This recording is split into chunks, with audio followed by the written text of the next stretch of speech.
obviously being in a hospital is zero fun. Right. It is, I mean, arguably one of the worst things that you, especially for like a period of time, like a long period of time, it's like the worst thing that can happen to you. So the second to last time that I was in the hospital for what's going on with my back, I don't know why. I was watching basically basic cable, because they have those basic cable channels. They have the movies that you can watch. The movies. And unfortunately, I've been there enough times in proximity to each other, like the trips are close enough, that I realized that they don't change those movies out very often. Like if at all. So, I watch Dune, and it's like Multiverse of Madness and Wakanda Forever and Guardians 2, not even 3, Guardians 2. And I'm just watching all of these movies that they have, and you run out, but it's like day 7. Right. And you're still there. 10-day stretch or whatever you so are. It's like, well, fuck it. I guess I just watch cable or whatever. So I put it on Comedy Central. And Comedy Central, it was the strangest lineup. I don't know if the whole thing's just fucked, like if they don't care about what they're playing. But it's South Park, South Park, South Park, South Park, South Park, South Park, Daily Show, South Park. And it's like back to back to back South Park episodes. So that's what I watched for days. Were they in order or were they just random? Well, so no, they were in order. Okay. It was like the whole Garrison becoming Donald Trump thing. Oh, okay. And it's all of that in a row.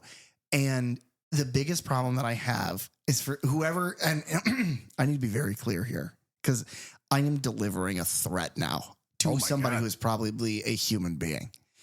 If you work for Comedy Central and you are in charge of programming, specifically, you are lining commercials up in queue to play, and you were doing that in the month of August in the year 2024, I'm going to fucking find you, and I'm going to smash your head in. Oh, I'm going to smash your head in with the fork tongue end of a hammer. Well, that's good. Which is topical. But yeah, there was the same commercials over and over and over again. But specifically this one commercial, and I will describe it very briefly. Do you know how Daft Punk, when they play live, they're in like the pyramid, and like most DJs will have their big, whatever set. Yeah, they're like booth that they're set up in. Yeah, it's usually like a bigger square area. The commercial is talking about Trident fucking gum. All right. And it's like, Trident, I don't even remember the words of the commercial. All I remember is the guy that the commercial is focused on takes a piece of this gum, he puts it in his mouth, and he begins to chew it. And when he does, this like really shitty, like license free, like 2015 EDM starts playing, and like, and you're going to think I'm fucking crazy, but Google this shit because it's real. And the camera pans up from his head, and he's got really curly hair like I do, like really tight ringlets. And it pans up, and there's a DJ booth in his hair with the ugliest, shittiest fucking dude DJing in the guy's hair. But then like the camera zooms in, like pushes really deep into like the guy's face, and he makes like this like smoky eyed, like he puts his lips down and like this stupid sex face. I hate it so much, because not only am I in an astronomical amount of pain, not only am I on an astronomical amount of painkillers, right, but like I'm having to watch this commercial, and the music is so fucking bad, and the acting is terrible, and the commercial is stupid. And it would be like, and you visited me because I had talked to you on the phone, and you were like, well, how bad can it be? And you visited me. How many times in the hour and a half that you were there did it play? It was surprising the amount of times, because it's like, I think we live in this we moved to streaming to get away from ads, and then ads got put into all the streaming and all the YouTube and all the everything. And whenever you watch like streaming and ads play, it's pretty much the same like handful of ads over and over again. Yeah. This was far worse than that. And this was on television. Well, the other thing is like on YouTube has that really handy feature of like, I do not want to see this again. Right. Like I can't tell you how many times I'm screaming that verbatim. I do not want to see this at the TV. I'm hitting the nurse button. They're coming in like, are you okay? What's your pain level? I'm like, no, fuck that. Can you find the guy who's putting these commercials back to back? And can you break his back so he's here with me so that I can, can't really fight him. I just flop on him. Yeah. I don't know if that solves anything. No, but it'd be cool, like seals.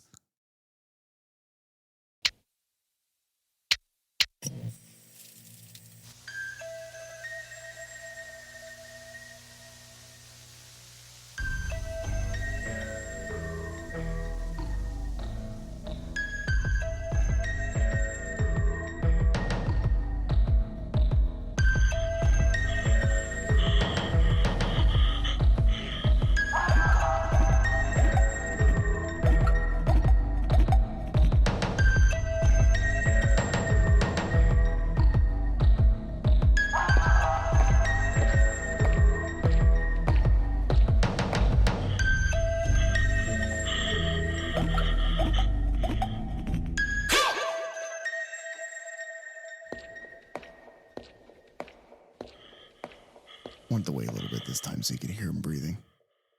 We are back.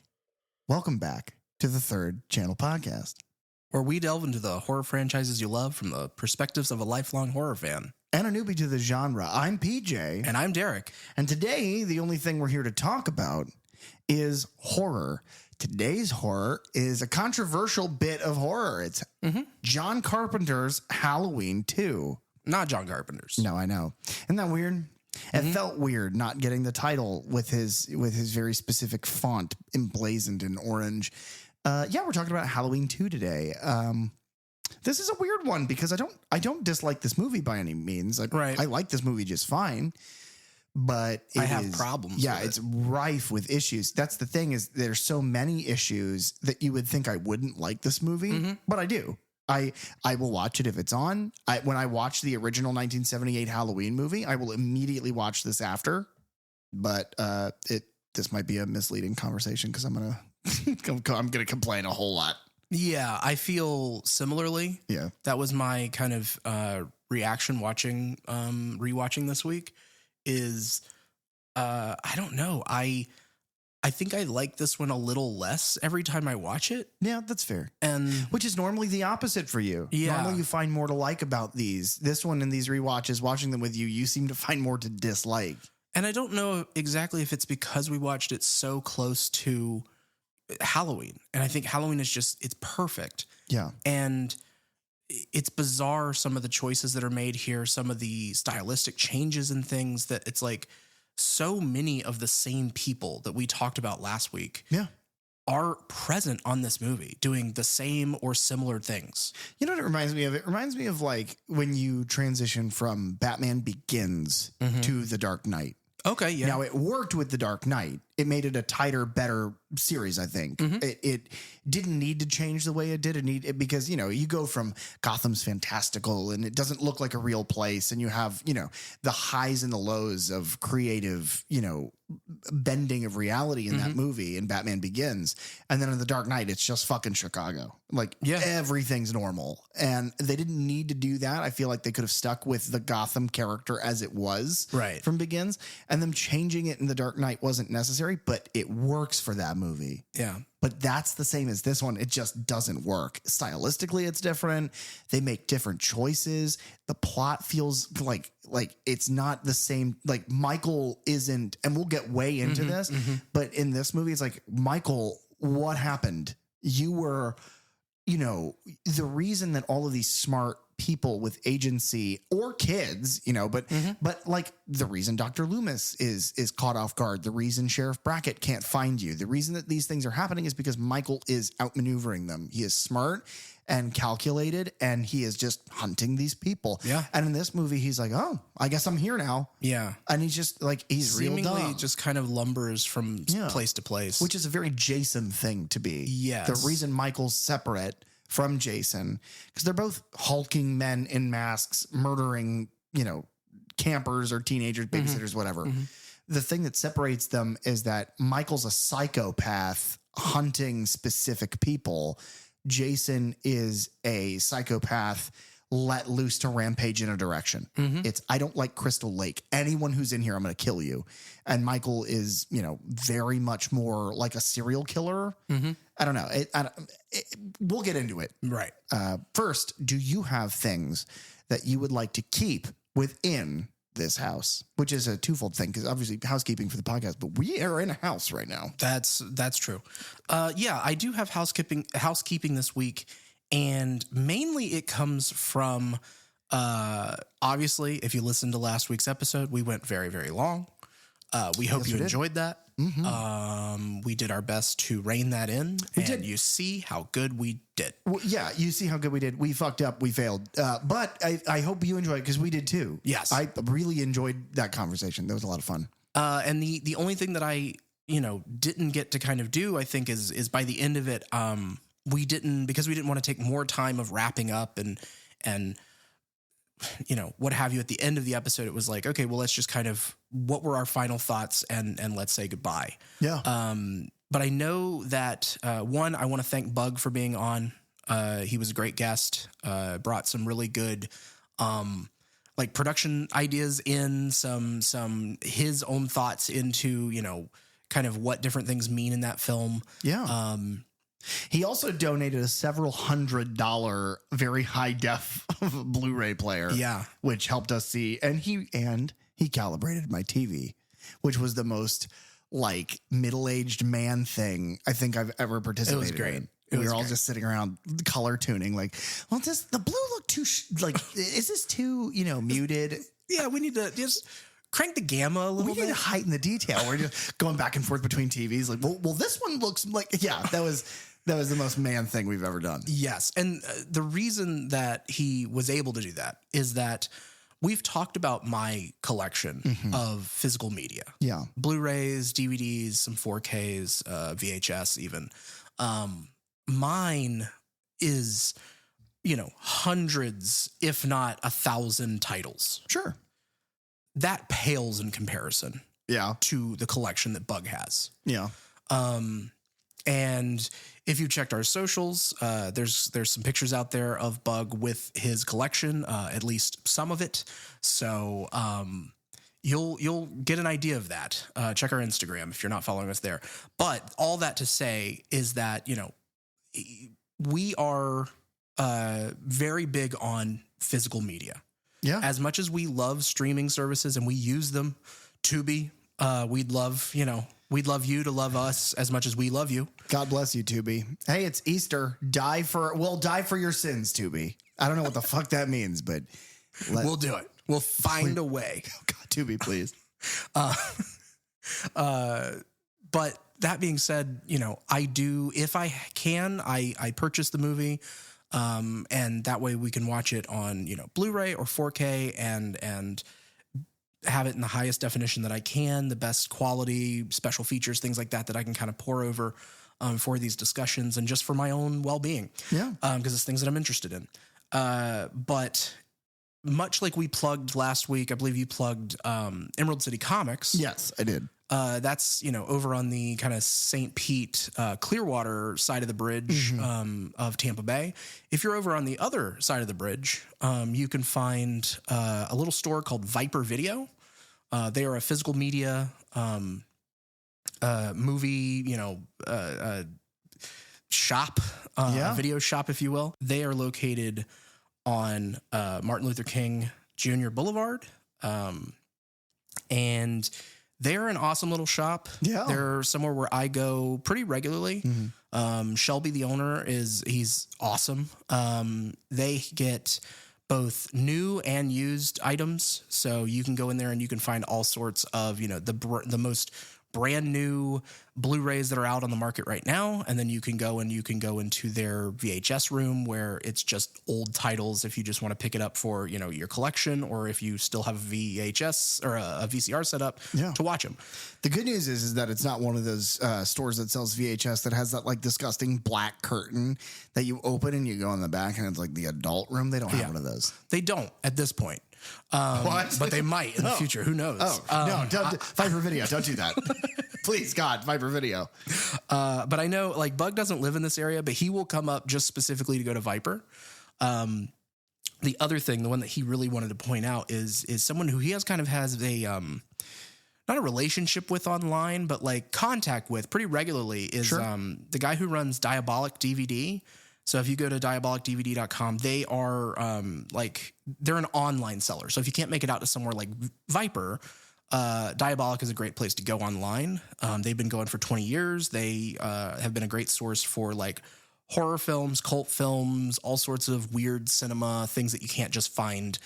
Well, you can't find anything at a Walmart or a Best Buy anymore. So, but you know, they're the ones that are putting out, Cauldron films or releases from Arrow or Synapse or Severin, any of these companies that press things to disc. Yeah. See, audience, the few times that we've been like, yeah, you're going to have to buy this one. Like if you're watching along with us, this isn't streaming. You're going to have to buy it. That's a good place to do that. Yeah. If you're local, check out Viper Video. If you're not, Diabolic DVD online. Well, there you go. I have no housekeeping. Cool. So let me read to you. Now, the letterbox description in Halloween 2 has a weird choice of words. Okay, I'm interested. It's how it describes Laurie in this opening sentence. And I'm going to interrupt myself to go over why I think this is weird. After failing to kill stubborn survivor Laurie. Stubborn. I get what they're going at, but like stubborn. Wanting to not be murdered by a knife-wielding psychopath, I don't think makes you a stubborn person. I think that makes you competent and survivable. I don't know. After failing to kill stubborn piece of shit, not team player survivor Laurie Strode, and taking a bullet or 6 from former psychiatrist Dr. Sam Loomis, and then in parentheses, local drunk. Allegedly. Michael Myers has followed Laurie to the Haddonfield Memorial Hospital, where she's been admitted for Myers' attempt on her life. The institution proves to be particularly suited to serial killers. However, as Myers cuts, stabs, and slashes his way through hospital staff to reach his favorite victim. All right. Yeah. I mean, it explains the plot. And it leaves some stuff, and you don't figure out how it, what goes down at the end of it. And what all ties together. Yeah. They reason also, that any of this is happening. I like that they describe like slashes, stabs, whatever, but that's really misleading.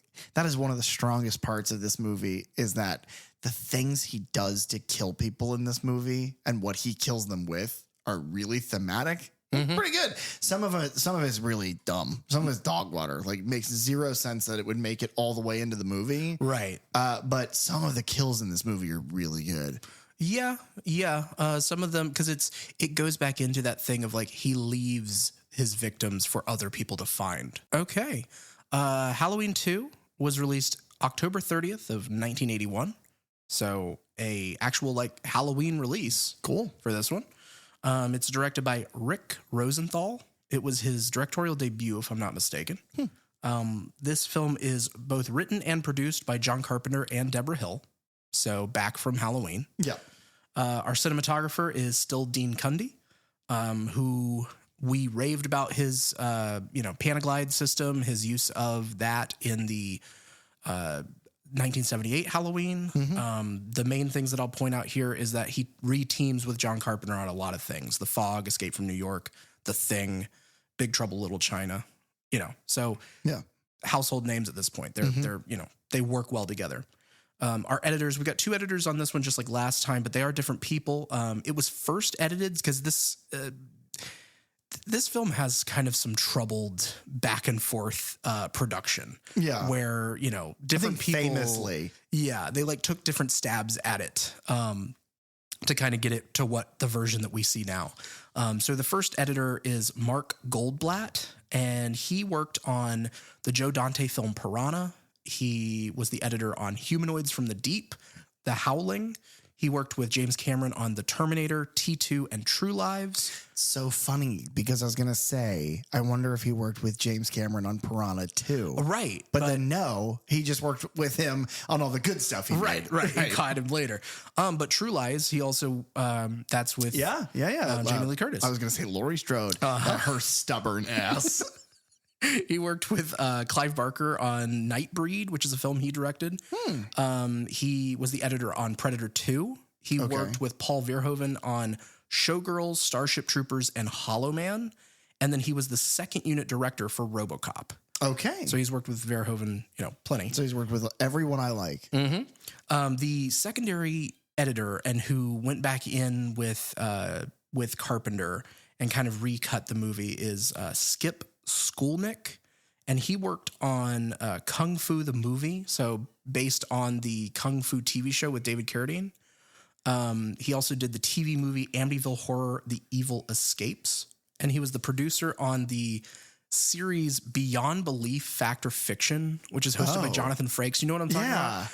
Weird. He's also the producer, and I believe he edited on 106 episodes of Angel, which is the Buffy spinoff. With David Boreanaz. Yes. Yeah. And his house. And then he worked on 6 episodes of The Walking Dead and 9 episodes of Torchwood, which is in the Doctor Who franchise. Right. Okay. The budget for this movie. Oh, God.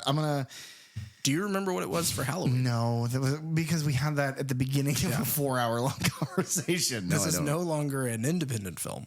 Oh. So we've got...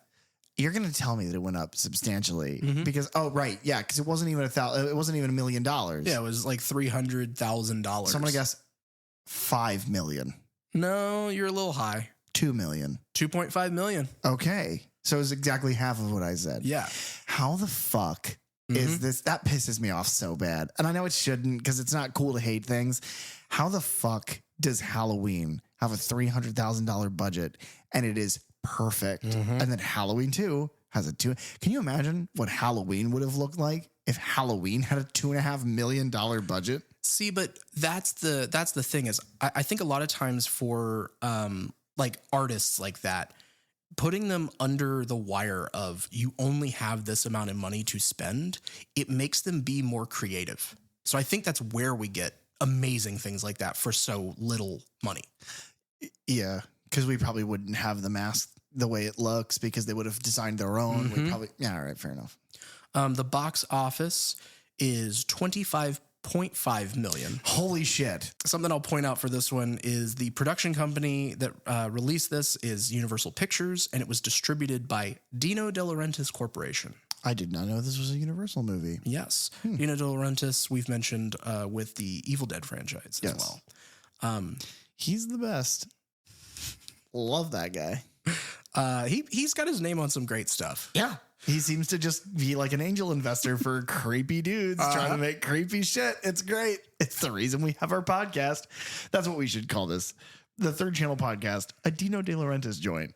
That's good. Yeah. And while we smoke joints that we've Sharpied Dino De Laurentiis on. That's even better. They're long joints, bro.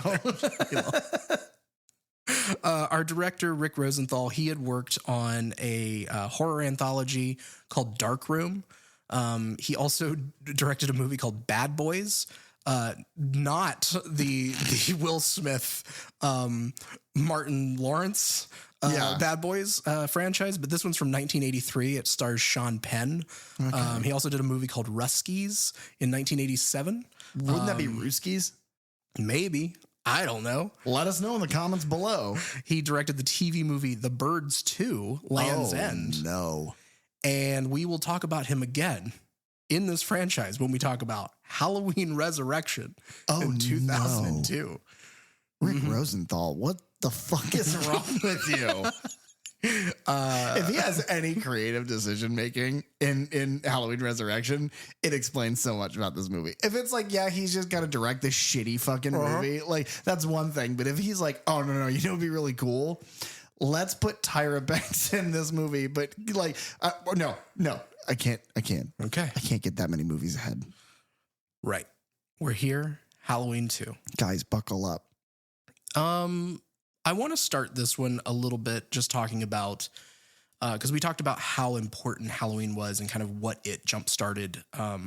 This just basically it jump-started what we talked about in our Scream episode of the golden age of the slasher film that ran from like 1978 to 1984. I mean, for fuck's sake, in that movie, in Scream, they play clips from Halloween. Yeah. That's what Randy is watching at the party that the whole third act takes place. And that's the movie they're watching.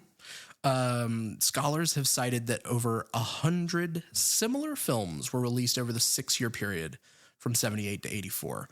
And then despite most of those films receiving negative reviews, they were still extremely profitable and went on to build, franchises and cult followings and all sorts of things.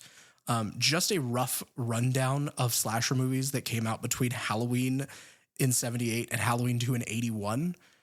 We've seen some of these together, and a lot of these I have not ever watched. In 79 alone, you have Tourist Trap, When a Stranger Calls, The Driller Killer, Silent Scream. 1980, you have Prom Night, Terror Train, Friday the 13th, He Knows You're Alone, New Year's Evil, Don't Go in the House, Don't Answer the Phone, Maniac, Cries in the Night, The Unseen, Nightmares, otherwise known as Stage Fright.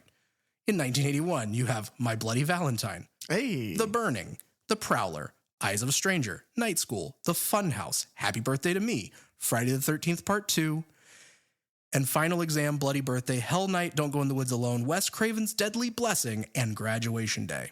And I'm sure there's a ton more that I didn't find. Yeah. I haven't seen half that list. Yeah. And that's a lot. I think I've seen 4 of those. And half of that 4, by the way, have Jamie Lee Curtis in them. That is true. And we will get to those soon enough. Yeah. Tommy Lee Wallace, who, was production designer. He was the guy who made the Michael mask. He carved the jack-o'-lantern for Halloween. Is also the namesake for the young boy Tommy. Yeah. He stated that basically no one was all that excited over the prospect of a sequel, and producer Irwin Eblums, I believe is how you pronounce it, was eager to make that second film. And so he approached them about the project, but Carpenter and Hill were already in the midst of developing The Fog. They had originally considered setting the sequel a few years after the events of Halloween, and they planned to have Myers track Laurie to her new home in a high-rise apartment building and set it there. But that setting was obviously changed during the early writing script meetings. Surprised to find out that they always intended him to go after her again. Right. That's surprising. I think it's just... what audiences expect, I guess.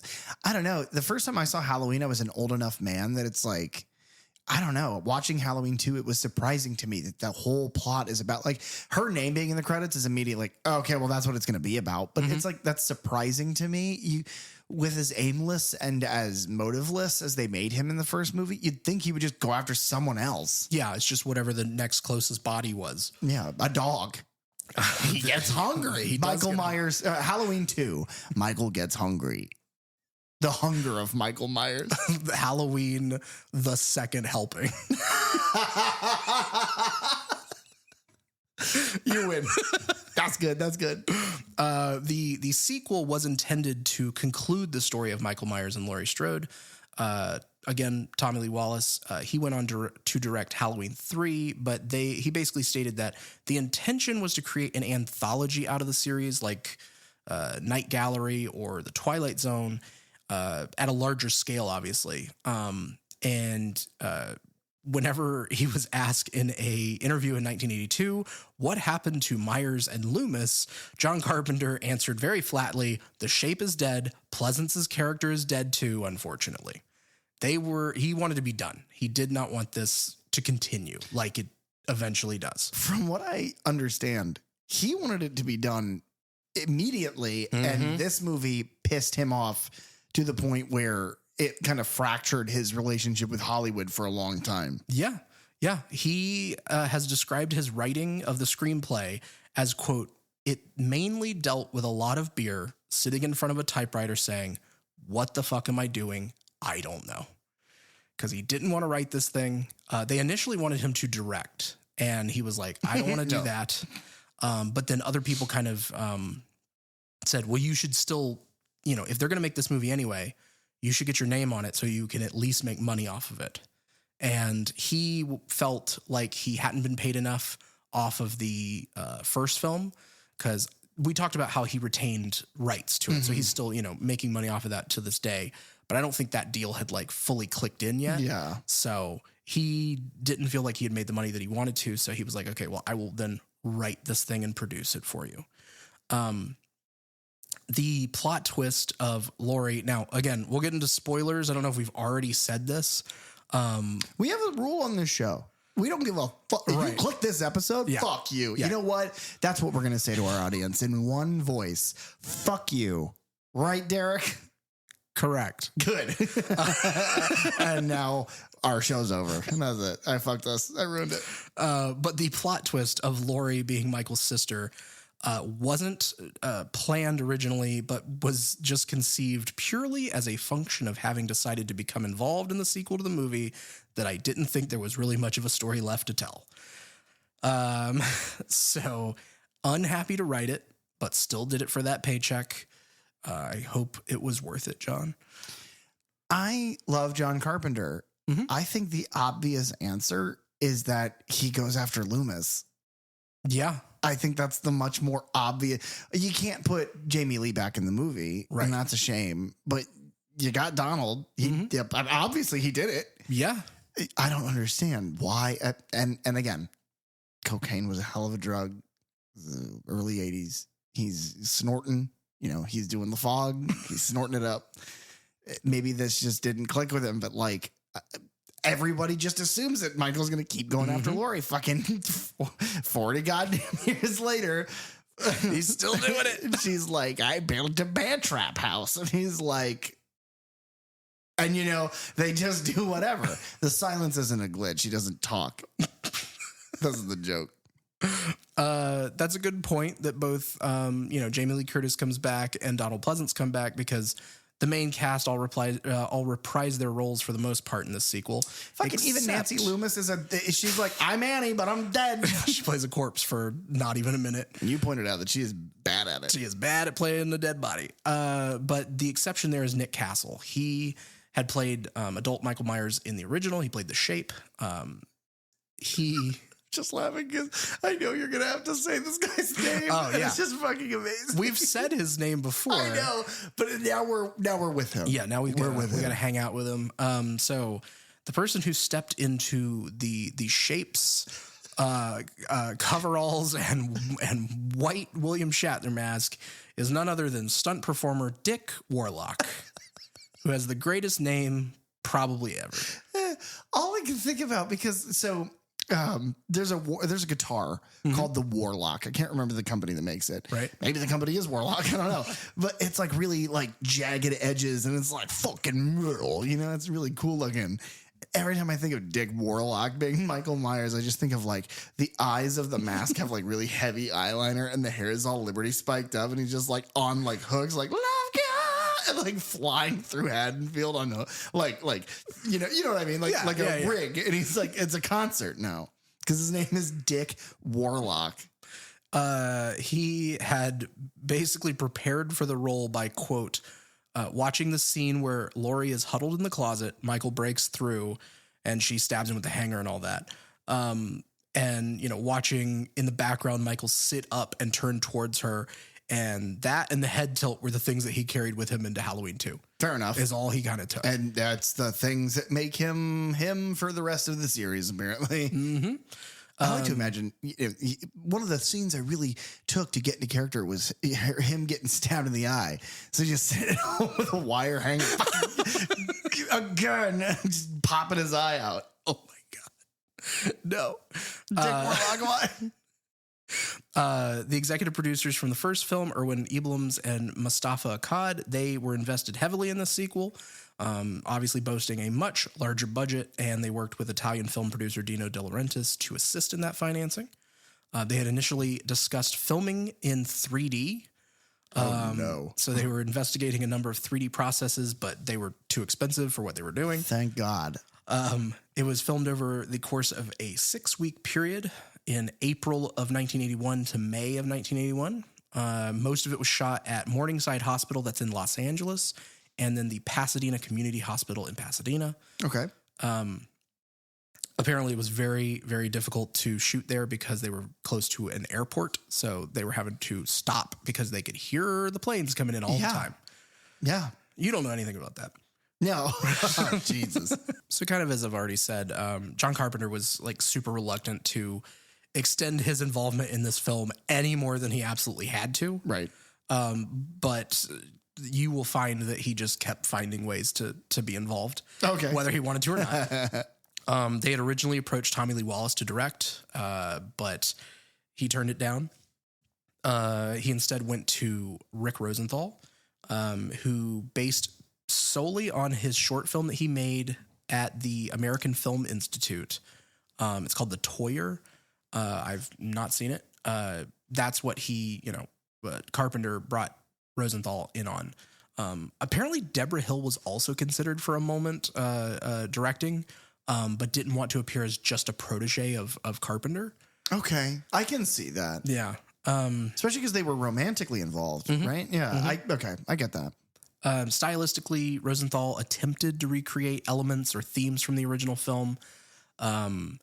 He stated, conceptually, it's not at all my film. It's a continuation of a John Carpenter and Deborah Hill film, but it's in execution, it's my vision, which I go back and forth on whether I agree with that sentiment or not. Like believe that he has the right to make that claim. Yeah. Yeah. Like I get that he's kind of saddled with, because the story follows so closely after the first film.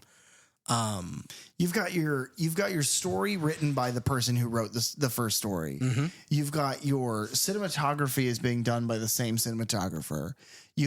Every piece of the puzzle is literally taken from the last film into this film. It's a high school reunion. They're all there. So what is it that you do? What is your job?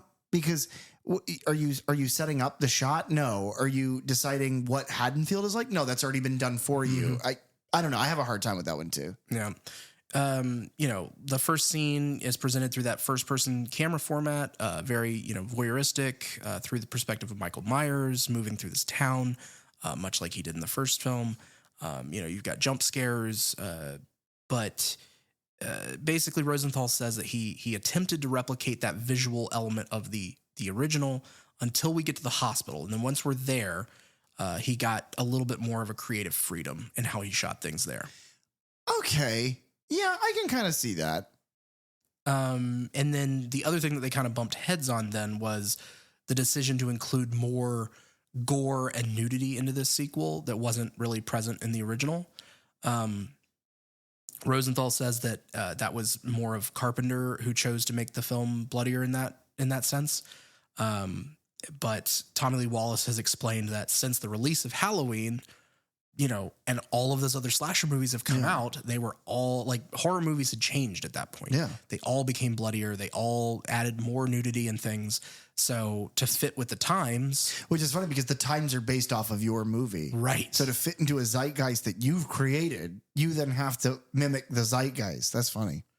And so, Rosenthal was not pleased with Carpenter's changes, both from the writing perspective, but then also Carpenter went back and shot some extra sequences and directed those sequences to either fill in a couple spots that he found in the edit where he was like, well, this doesn't make any sense anymore. We don't have an answer for why this happened, so let's go shoot one.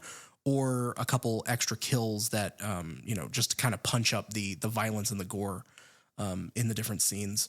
The music, which we did talk about some with Halloween, it's still done by Carpenter. Carpenter composed and performed the score with Alan Howarth, who had previously been involved in Star Trek: The Motion Picture.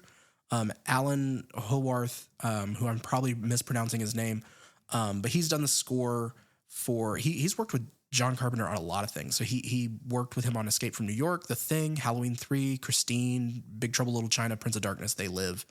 But then he goes on to be the main composer, I believe, for Halloween's 4, 5, and 6. And then he also did sound effects on all of the major Star Trek motion pictures at that time.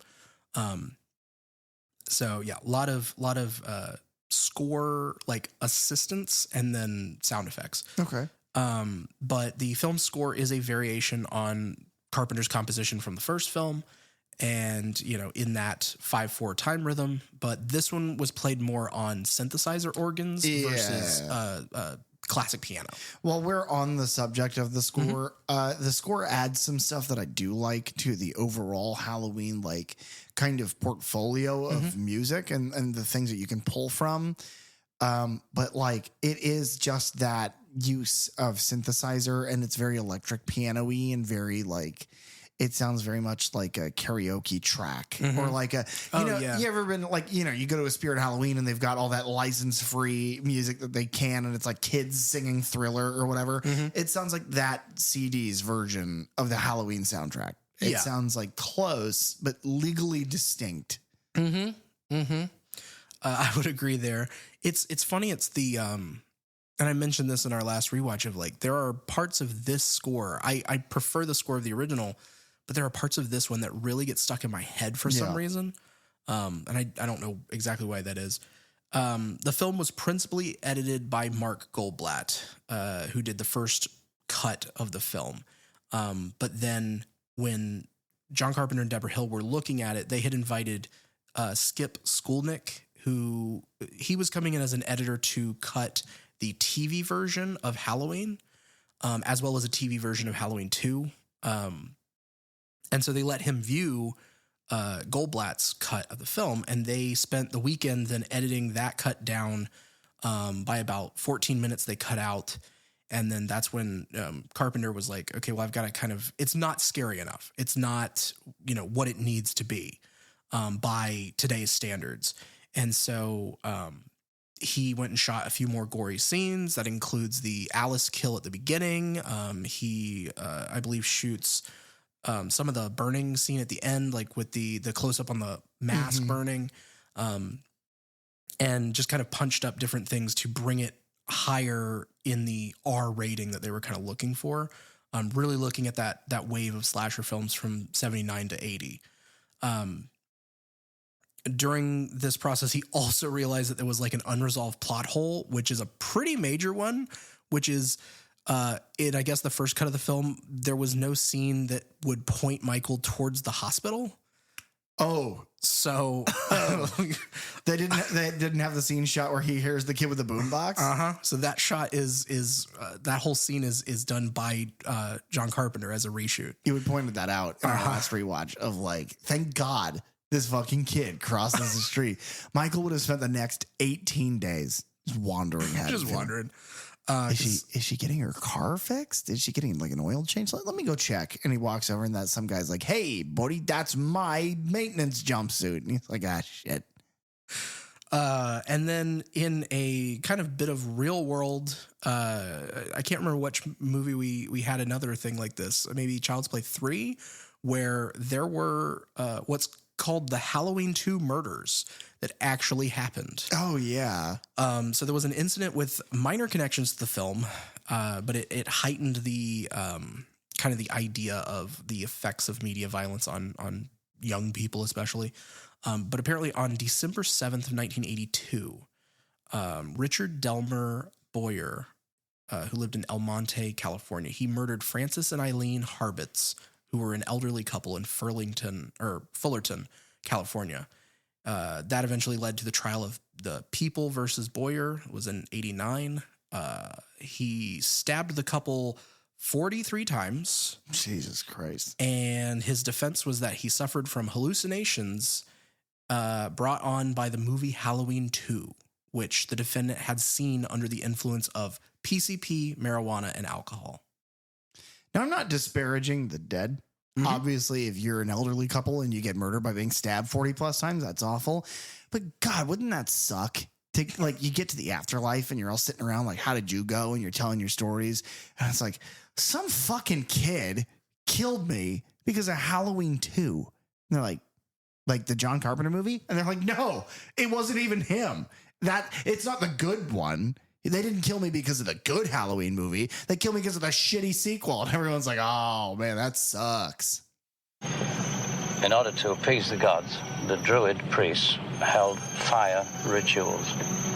Prisoners of war, criminals, the insane, animals were burned alive in baskets. By observing the way they died, the Druids believed they could see omens of the future. 2,000 years later, we've come no further. Samhain isn't evil spirits. It isn't goblins, ghosts, or witches. It's the unconscious mind. We're all afraid of the dark inside ourselves. And immediately after this awesome fucking speech, because that's really good writing. Yeah. And Donald Pleasance, I make fun of him a lot because in this role, I don't know what it is. It's like, it's the Lonnie, get your ass away from there. And when he does that, and then he does like that stupid little smirk, it's like his character is so much fun. And he clearly has fun doing it. Right. He did it for fucking, 5 movies? He obviously loves doing it. It's just, I don't know. I just think it's so funny. No, because, Donald Pleasance, his character, Samuel Loomis, I say is drunk, especially in this one. In the first one, he seems kind of drunk. In this one, he seems wasted. And I'll get into it. I'll get into why. But, it's art mimics life. John Carpenter, pissed drunk the whole time he wrote this movie because he hates it. He's like, fucking, I don't know. Loomis is like, I didn't let him out. That was somebody else. Fuck you guys. Glug, glug, it's great. But immediately after this, he is delivered by the woman who's in the car with him at the beginning of the first movie, a totally forgettable character. Yeah. She delivers the stupidest bit of exposition that this series could have, which is that Laurie was Laurie Myers, right, and was abandoned by her parents after her middle older brother Michael murdered her oldest sister Judith. They gave her up for adoption, and she was then adopted by the Strode family. Michael somehow knows that information, in spite of the fact his therapist for 15 years, his psychiatrist for 15 years, no idea. But Michael somehow knows who she is, where she is, how to find her. And then the whole movie is Michael, a mentally ill, clinically, he is in a mental hospital prison. He knows somehow all of this information. It is just so like, fuck you. I don't understand how this got done the way that it did. Right. But we begin like our discussion because that's our clip and a little bit of behind the scenes immediately after this. What our original idea was for a clip was we were going to use Marianne telling Dr. Loomis that Laurie is Michael's sister. And I like the speech with Sam Hain so much more, but you pointed out that was the original idea, was a series of movies forming an anthology of tales from Halloween. That was the original idea of the series. And that would have been way cooler because, this series languishes under the weight of that stupid white fucking mask. I say stupid. I own it. Right. I know what you mean. I love it so much. It's so iconic. Though one thing to point out before we really get into the story of this movie is that mask is way different at certain spots in this movie. Very different. But I will have you know, if you don't already, that apparently the mask that he wears is the exact same mask worn in the original film. I do know this fact because I read the quote where it was Deborah Hill being like, they finally signed us on to do the next one. And they were like, do you know where that mask is? And she's like, yeah, I'm sure I can find it. And it was like their shed. Yeah. She kept it under her bed for several years. And that caused it to collect dust and also turn yellow because she was a heavy smoker. Good. And then during the shooting of Halloween, Nick Castle also, whenever he wasn't wearing it, would just like wad it up and stick it in his back pocket. So like it was already getting damaged at the time. Well, and then the other thing that I read was, so it is their bedroom, not their shed. But the other thing was she had said that like they would travel and when they would travel, they just shut the fucking AC off. So it was super hot in the house and the mask is latex. So it like flattened over time. Like it lost its shape because it is like Dick Warlock's Michael. God, that's so fucking right. Dick Warlock's. Nick Castle's a good name too, by the way. Yes, it is. And by the way, skip school Nick sounds like you're telling a kid named Nick to skip school. I'm just saying. It's like, hey, yo, Nick, skip school. School's for losers.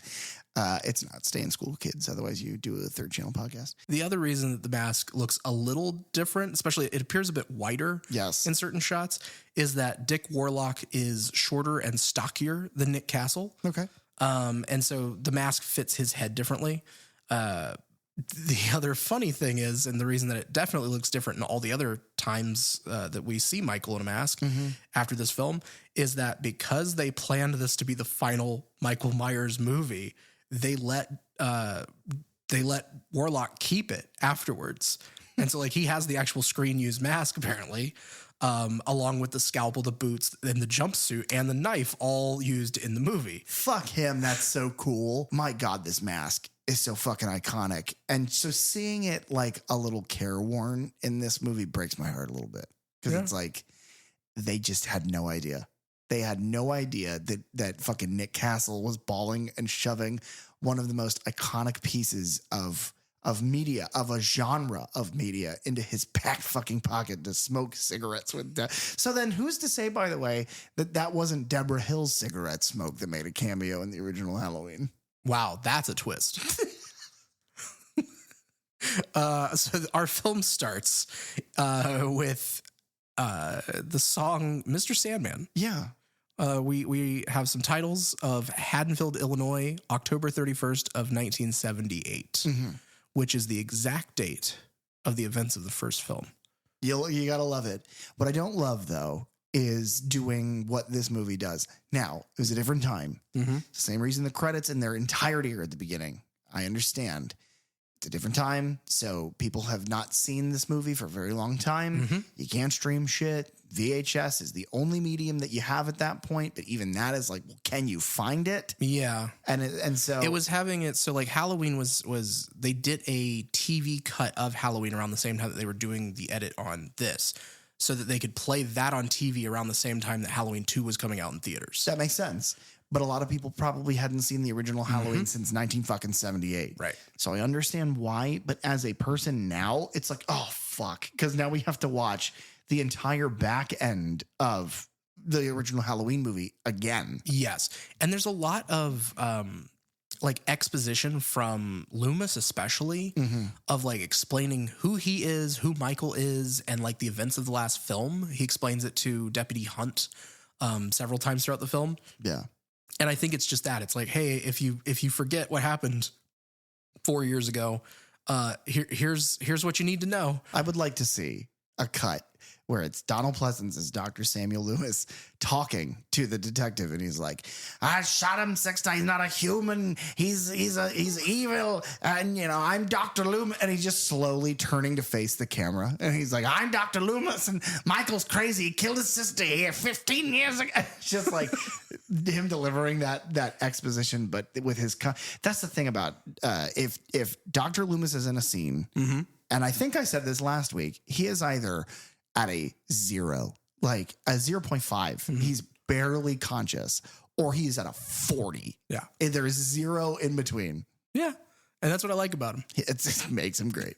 So yes, Mr. Sandman plays. We crane shot down onto the front of the Doyle's house, I guess. And it's honestly, they just reuse a bunch of footage from Halloween. From what is it? Lori telling the kids to go down Do the as street I say, to the Mackenzies.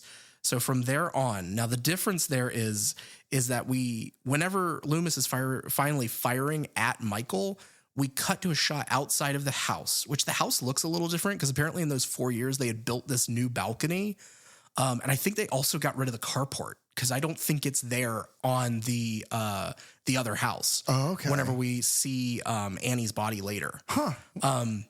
I could be wrong, but they cut to this outside shot that's not in the original film, and you hear Loomis shoot 7 times. There are actually 7 gunshots that happen.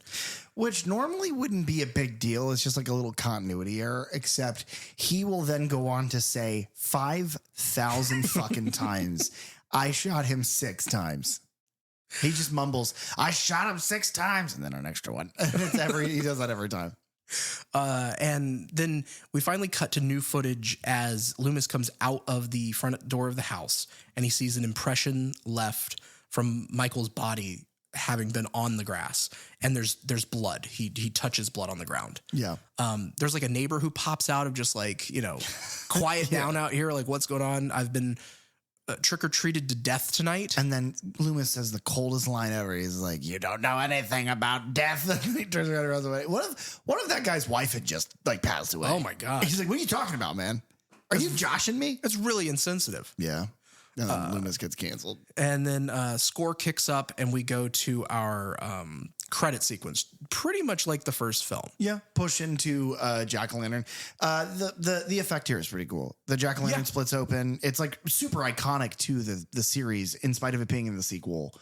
It's funny how often there are things in this movie that you're like, oh fuck, I thought that was in the first one. Okay.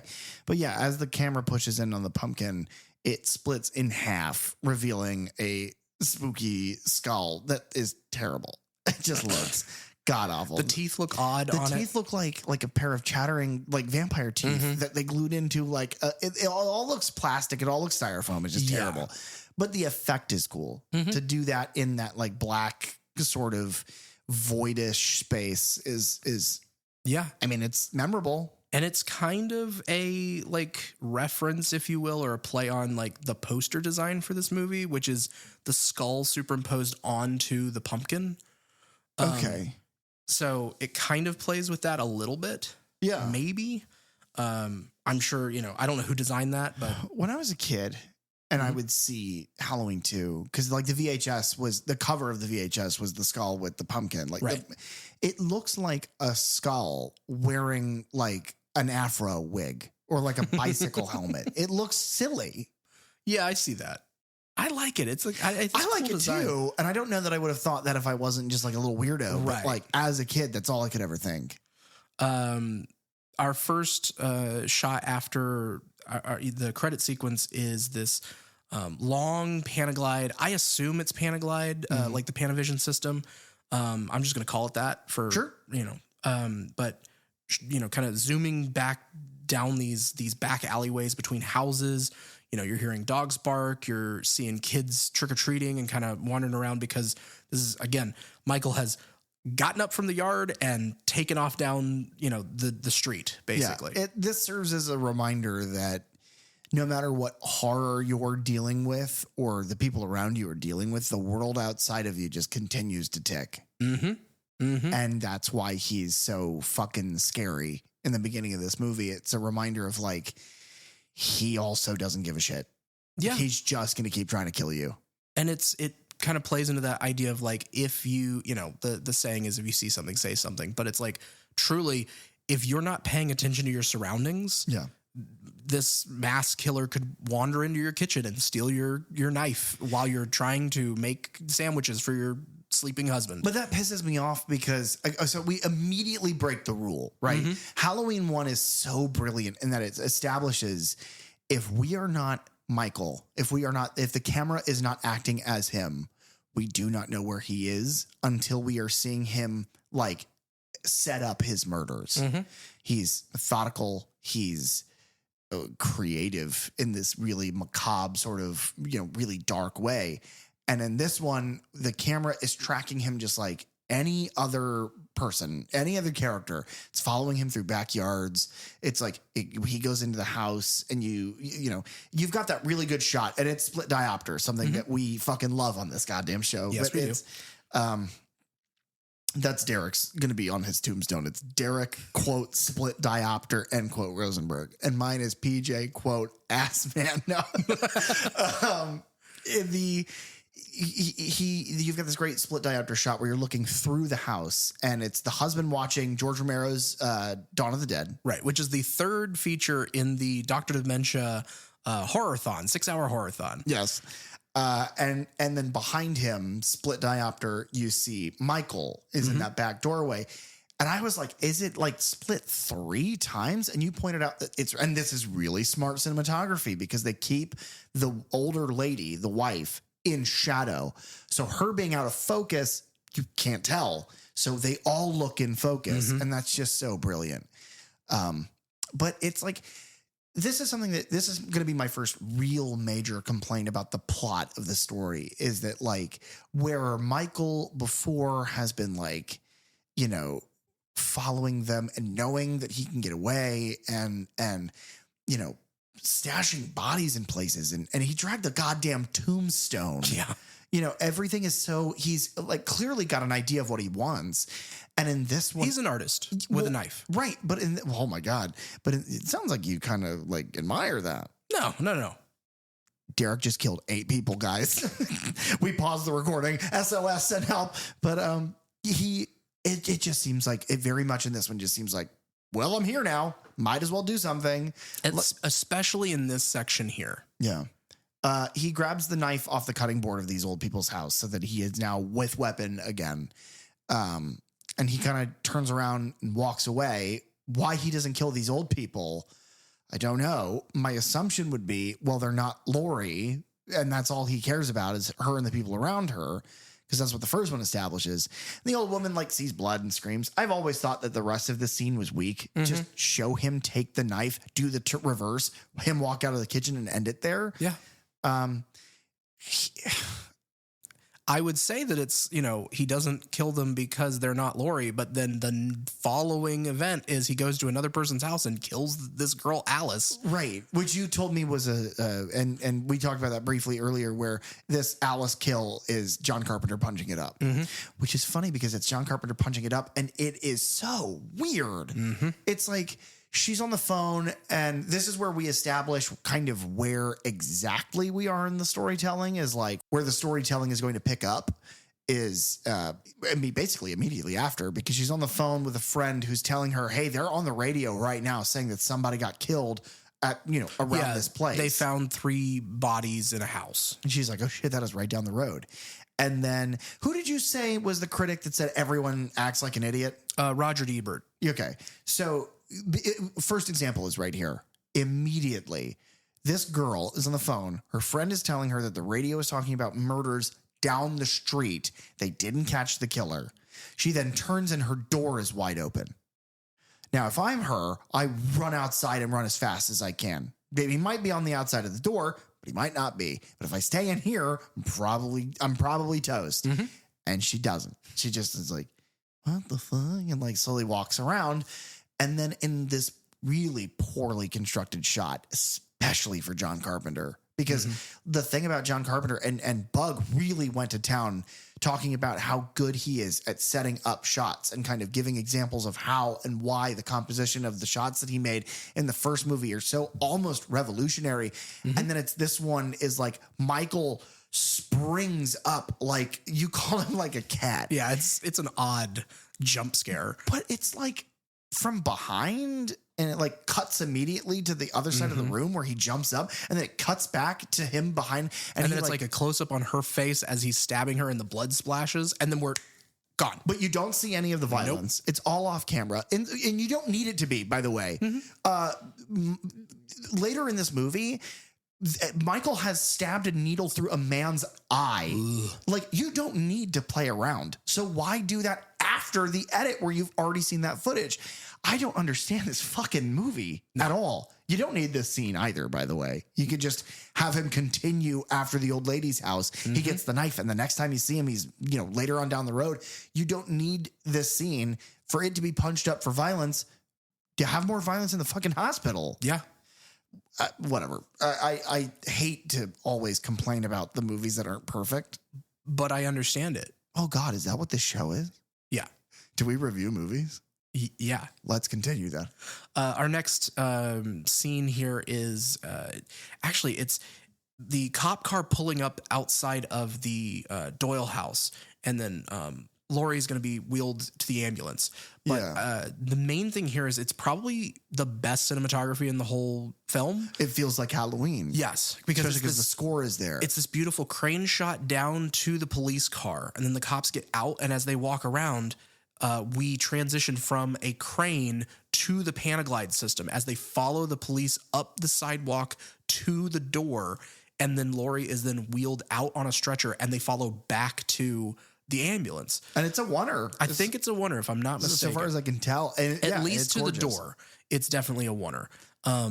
Things to really note here is because this is several years later, like Jamie Lee Curtis has gone on to then appear, because obviously like she's in Halloween. That's her first major role, her first film role. Then after that, she is quickly in Prom Night in 1980, The Fog in 1980. She's in the Australian thriller Road Games in 1981. Which I think we said last week. I love that movie. Same. I love that fucking, and it's weird, and I love it. And she's in Terror Train in 1980. So over the course of like 2 years, she's in 4 different horror films, and that really solidifies her as being, the Scream Queen. Yeah. But she had started wearing her hair much shorter at that point. So she is in a pretty terrible and obvious wig through the entirety of this movie. But what's funny about her being in that terrible obvious wig is that her hair was so fucking weird in the first movie, really poorly like heat treated and like blown out that like it kind of looks the same. Yeah. Another thing to point out is that imagine having to, after being in The Fog with absolute fucking smoke show Tom Atkins. Oh man. And then you leave that to come to this movie? Yeah. No smoke show? I mean, Pleasance. Lori, as she's like taken out of the house, keeps stressing as they put her in the ambulance as well, of like, don't let them put me to sleep. As we pull up to the hospital, there's this little 2-part scene of a kid getting out of a car with maybe his mother, and he is like holding like gauze or something up to his mouth because he's bleeding from his mouth. And it's revealed that he has a razor blade stuck in his tongue, presumably from his candy that he did not check. Because this was like right at the time of like kind of that urban legend of, people putting needles or razor blades or whatever in candy for Halloween. And so you see that, and then you see them also inside talking to the person at the front desk.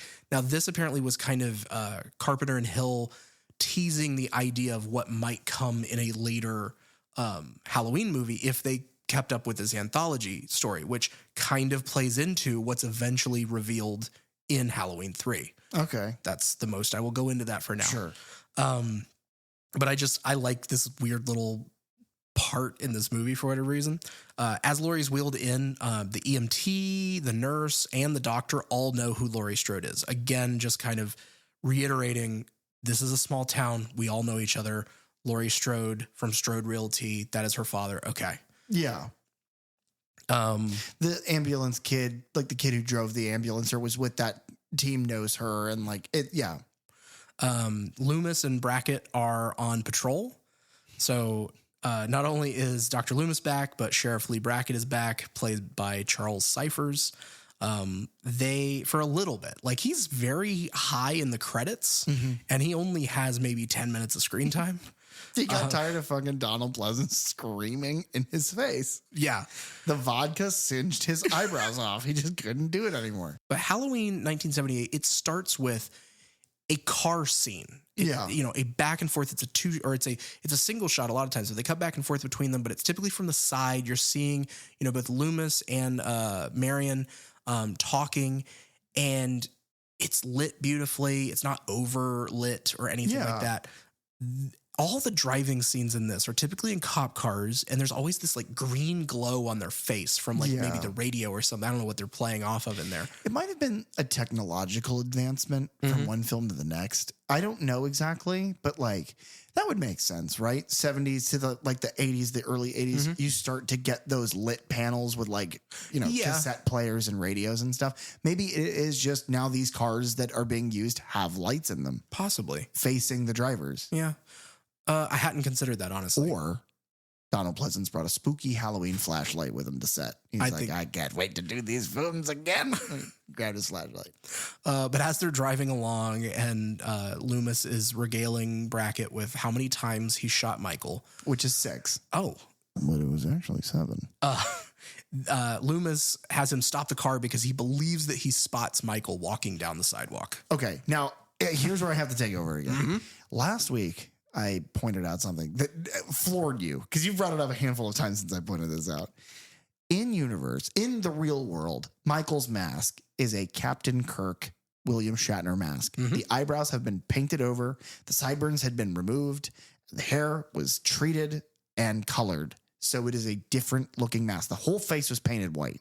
It looks almost nothing like the original. Right. But in the universe that is the storytelling of Halloween, what the fuck is that mask supposed to be? The ghost face mask is like spooky ghost, murder killer, whatever it is. The Jason mask, that's a fucking hockey mask. People wear that in the real world. So then you've got from down the street, you've got fucking Ben Tramer walking down the road. But not only is he in the mask, he's in a blue jumpsuit. Right. So, like, I get it. It's like, well, it's Halloween. Anybody could look like anything. But it's like, no, was Michael wearing a costume? Did he piece together the costume? But we know that he got the jumpsuit. So did he do it by accident?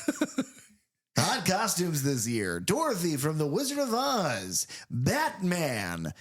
Albino car mechanic. It's just so weird. It is bizarre of what that could possibly be in universe. It's also bizarre that they fucking crush his body into an ambulance and it bursts into flames. Yeah. Stunt coordinator Dick Warlock was the one who was driving that car in that scene.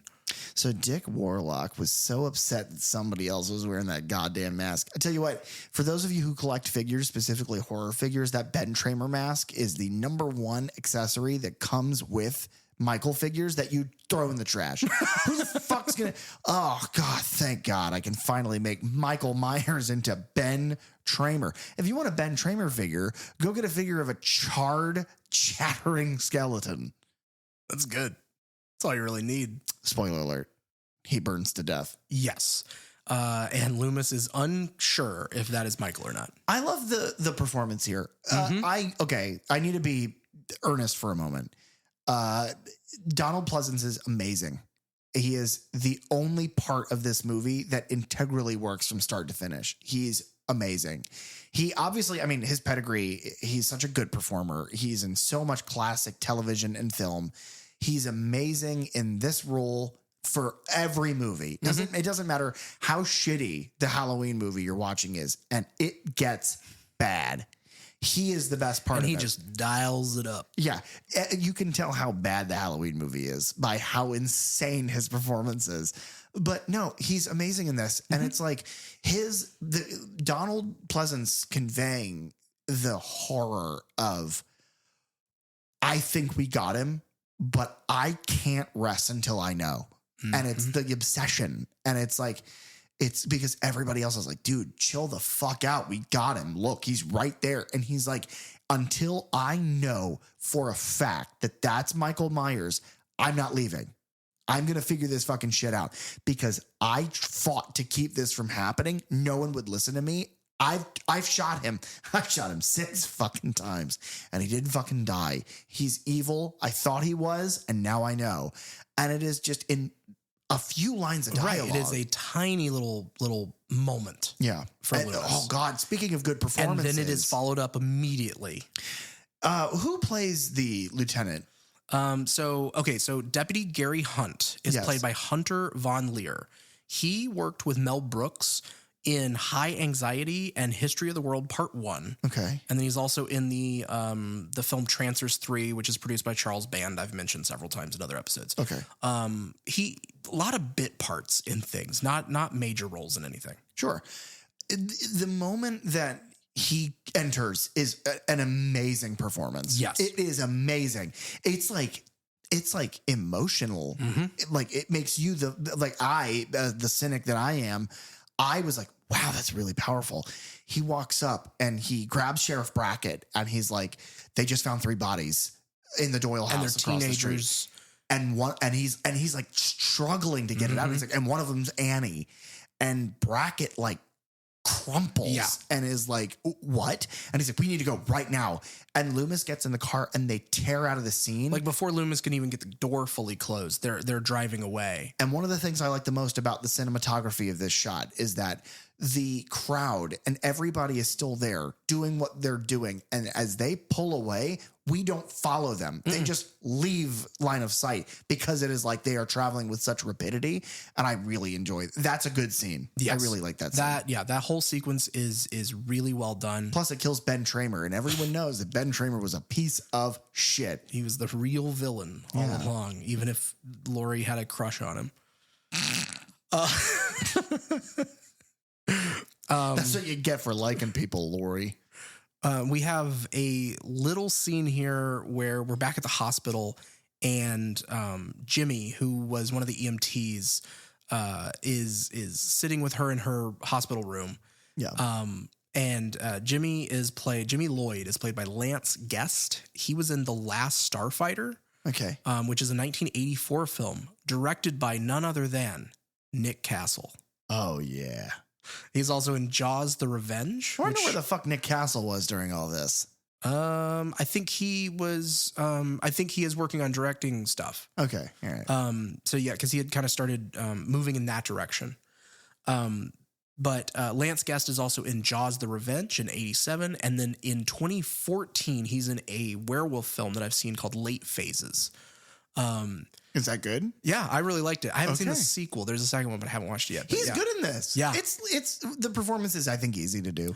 Right. You're kind of a crushing young man who, he had like just graduated the school that she is currently attending. So like they kind of know each other like nebulously, but he knocks it out of the park. All the hospital staff are good in their performances. Yeah. The problem is their characters are completely forgettable. Yeah, they're totally indistinguishable from each other. There are 3 nurses who I cannot promise, as we are describing this film, that we will say the correct names at any given moment. And where it was like the joke about Tiffany and Jennifer Tilly, and it's like pointing out that fuck up. There is no point. Who cares? Yeah. The only important characters in the hospital, I corrected myself last second. I was going to say character, but there's 2. Is the doctor who is immediately from the onset is drunk. First of all, his name is Dr. Mixter. That's amazing. I don't have his actor. Is that really his character's Yeah, that name? is that character's name. Holy shit. Keep in mind, guys, my job, is to do bullshit and I get paid whatever. But my hobby job, this podcast, my job is to review these movies very, very, integrally to really pay attention to them, to try my best to relay what I feel about the details of these movies to you, the audience. The problem is that this movie, these characters aren't important at all. So we just, hand to God, we just watched this fucking movie. Credits rolled and we began recording. Yeah, I do not recall that doctor's name was Mixter, but that is hilarious because I'm not, this also isn't like a Loomis, like, oh, he's drunk because his performance. The characters in the hospital, like, where is the doctor? And somebody's like, he's at the country club. And then somebody else goes, oh, so he's drunk. And then he comes in flustered with like a cup, and he's like, and he's like totally sexist. It's the 80s. And he's like, hey, you lady, get me more coffee. and like is drunk. Yep. Is like rubbing his eyes like a cartoon. And then immediately goes to shove a needle into Laurie's arm a couple times. Pin in the needle bit. Pin in the needle bit. Pin in the needle bit. Is that a bit in and of itself? That's a band name. The other character in the hospital staff that is important is and I don't fucking know the name. Who cares? Is the charge nurse. Yeah. Mrs. Alves. Yes. She's a woman of color. She is exceptionally she is the only person in the hospital who acts like somebody in a hospital would act. If you listen to our cold open, I have enough of an idea of what people in a fucking hospital act like. And she does. She is no nonsense. She cares about the patients. Everything that she is saying is to their benefit. She's a good character. Who gives a fuck about anybody else? They don't move the needle of this movie at all. They are just there for Dick Warlock to stab with needles, scalpels, and knives. Pretty much. I will say that Miss Alves is played by Gloria Gifford, and she was in a lot of TV stuff. But California Suite, which is a 1978 film, 48 Hours, the 82 Eddie Murphy and Nick Nolte film. And then the Rob Reiner film This Is Spinal Tap. She's in that. What the fuck? That's I just said it was a band name. Coincidences abound. But yes, the scene with Dr. Mixter. The pin. It makes me uncomfortable. Derek has seen like Cannibal Holocaust and like Bone Tomahawk. Where Right. a man is peeled in half. It's not really, I wouldn't consider that a spoiler. No, that's the reason to see the film. Yeah. But the point is that this needle scene, I've never seen you squirm like this. And he's giving her a shot and drawing blood. Yeah, man. And I truly just believe that they took a hypodermic needle and stuck it in her arm. Honestly, they probably did. It's the cheapest way to do that. It is horrifying. I hate looking at it. Pay a phlebotomist $40 fucking in the 80s and be like, hey, yo, come here and stick this jig. I don't like it. Well, neither do nobody does. Nobody does, except weird people. If you like getting phlebotomized, please don't listen to our show. But after that, yeah. So Lori's been shown to her room. Jimmy is in there kind of flirting. And Miss Alves comes in and says, you got to get out of here. Scram. Get back to work. Is this the only other time? Is that the only time we see Dr. Mixter? Alive? Yes. Yeah. Yeah. Assumedly, he immediately goes into his office. And the next thing he does is he passes away. We have to assume that. This starts a pattern for this movie of A story, B story. Mm-hmm. A story, I would say, is Loomis and then Lieutenant Hunt. Yeah, Deputy Hunt. Deputy, okay. I would say that's A story. Mm-hmm. B story is Lori in the hospital because the B story is just setting up a semblance of characters so that we bat our eyes when they die. Mm-hmm. We do not bat our eyes. Hardly a bat. That is not a thing that worked well at all.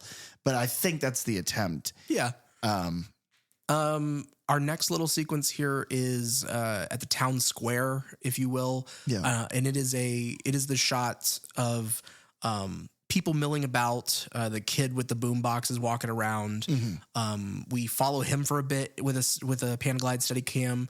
And then we move over to these two ladies who are walking out of their car, and one of them is one of our nurses. Yes. And so she's getting a ride, or she's trying to get a ride from her friend to work. Her friend's a shithead, by the way. Yeah. She's like, you promised you'd take me. And she's like, yeah, but I don't want to. It's like, oh, okay. You fucked me then. I'm going to get fired. And then after they drive away, the boombox kid comes back in. And then like Tommy outside of the elementary school bumps into Michael. Yes. Who has not killed him or anyone else. No. Audio sting, same, exact framing, things like that. But this is where Michael then hears on that kid's boombox that Lori was taken to the hospital. And then he just starts walking. Mm-hmm. Like, I don't know. He remembers where the hospital was from when he was a little kid. I guess because it's easy to take that shit for granted now because we have our phone and we pull out our phone and we search where it is and how to get there. But like how old was Michael when he kills He was his 6, sister? I believe. Is a 6-year-old going to know how to get from where he is in the city where he got to, by the way, by accident? Mm-hmm. He's just leaving the scene of a crime. Yep. He seems to be moving completely directionlessly. Does he know how to get where, whatever? Like, I guess that doesn't really matter, but it establishes this nasty habit this movie has of not knowing what Michael is like. Mm-hmm. Is he a smart, calculative serial killer? Is he a force of nature? Is he just a guy? Is he Dick fucking No, he's definitely that. Yeah, he's always Dick Warlock. Even when he's Nick Castle, he's Dick Warlock. The other thing that I think is interesting about this scene is that it shows Michael just walking amongst people in this little town square, outside of these storefronts and things like that. And no one is the wiser because it's Halloween. And so he's just another person in a mask and a costume. Yeah. That's why so many people get killed on fucking Halloween. We are back at the hospital in the security station. We are shown the security guard there. And he is also watching the Dr. Dementia horror-thon with Night of the Living Dead. And much like they used the score from one of the films they were watching in Halloween for watching Michael take Annie's body into the house. The same thing, a similar thing happens here where they use the score from Night of the Living Dead as they show Michael walking across the lawn of the hospital through the security cameras. Yeah. So this is kind of where we meet the rest of our, group of characters, I guess, for the hospital, because they're kind of hanging out in their their dining area. And so we have Jimmy, the EMT, with Bud, who is the driver of the ambulance. Who, again, his character, I'm a womanizer and I'm funny. And it's like, but he isn't funny. And the womanizer bit barely pays off at all. It's like he gets a girl to fuck him in the hospital bathtub, which... it's the therapy room. So I guess it's for physical therapy. There's a reason for that to exist. It's just like that. Why is there nobody in this fucking hospital? Yeah. It doesn't feel like a hospital. No, there's a couple babies. We see them. And that's the only other patients we see. Michael got hungry. He eats two things: dog skunks and babies. Dog skunks is one thing. Oh, okay. Thank you for the clarity. Yeah. Bud is played by Leo Rossi. He was also in Ruskies or Ruskies, however you pronounce that. Probably Ruskies. That's what you call Russians. Oh, yeah. Yeah. Okay. He's also in the films Maniac Cop and Maniac Cop 2. Maniac Cop, actually, I think both of them, Bruce Campbell's in. He is in the comedy film Analyze This, which was directed by Harold Ramis.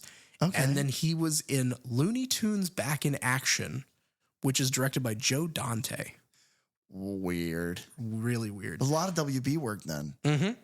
We're also introduced to Nurse Janet Marshall, who is played by Anna Alicia, and Nurse Karen, who's played by Pamela Susan Shoop. I'm mentioning them both together because they both, one starts in this room in this scene and leaves. That's Janet. And then the other one comes in, and that's Karen. So they both appeared on different episodes of the Battlestar Galactica series in 1979 and 1980. And then Anna Alicia was in 173 episodes of Falcon Crest, which is an 80s like primetime soap opera. Okay. And then the other actress, Pamela Shoop, she was a TV actress other than those Battlestar. But I just thought it was cool that they both were in Battlestar Galactica, those series. Yeah. I would say that this serves as a great lesson for costumers out there.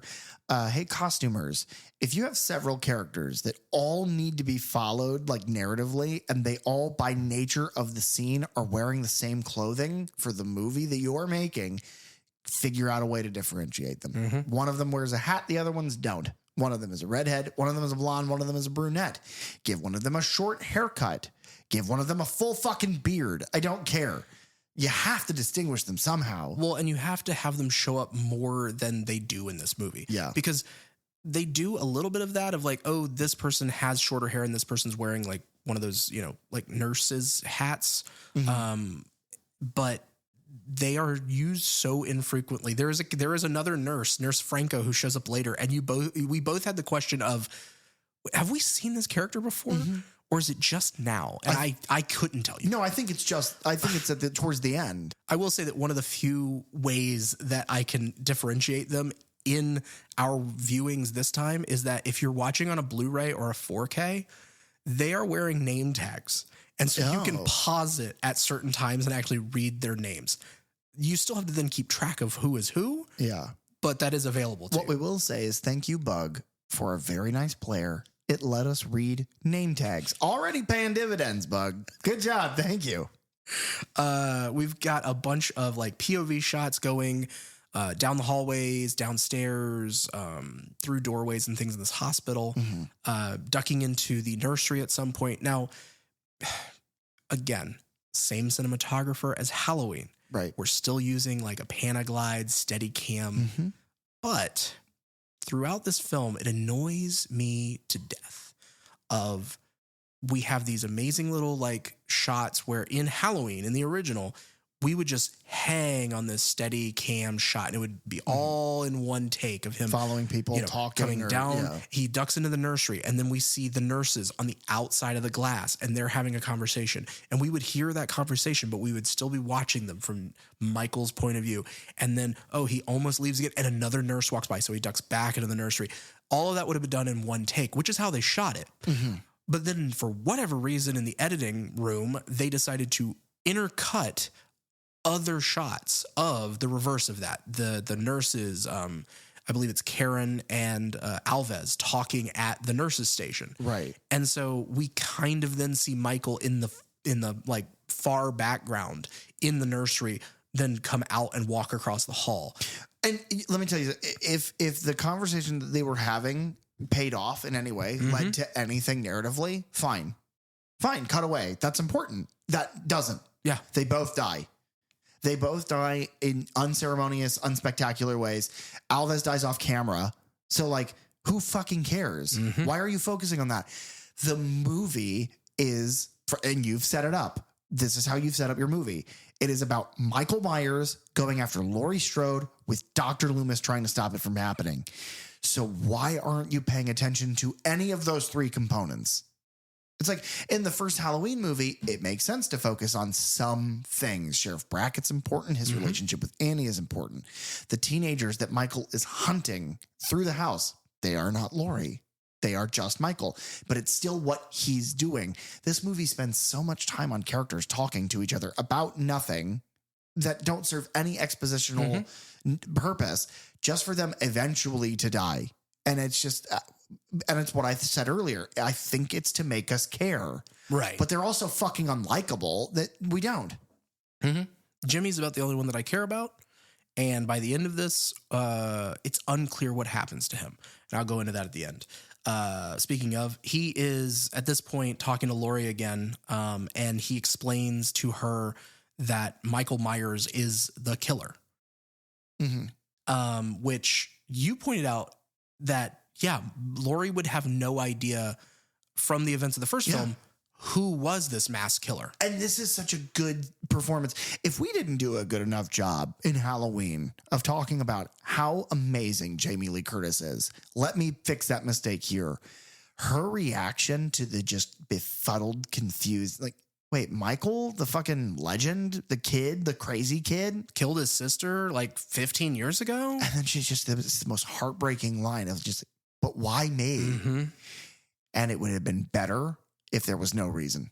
And everybody says that. This is not my criticism. Everybody hates the sister bullshit. It would have been better if it was just because. But it's not. What the fuck ever. But yeah, her finding out that the guy all night in the mask is that kid. Oh, chef's kiss, dude. It's so fucking good. Her performance is so good. It's like, it's all these emotions. It's confusion and like almost like laughter, like seriously, then to the horror of realizing that would be like if you were chased around all night long by Bloody Mary and you're like, wait, no, the mirror game, that's real. And you find that out and it's like, fuck me. Her performance is so good. Yeah.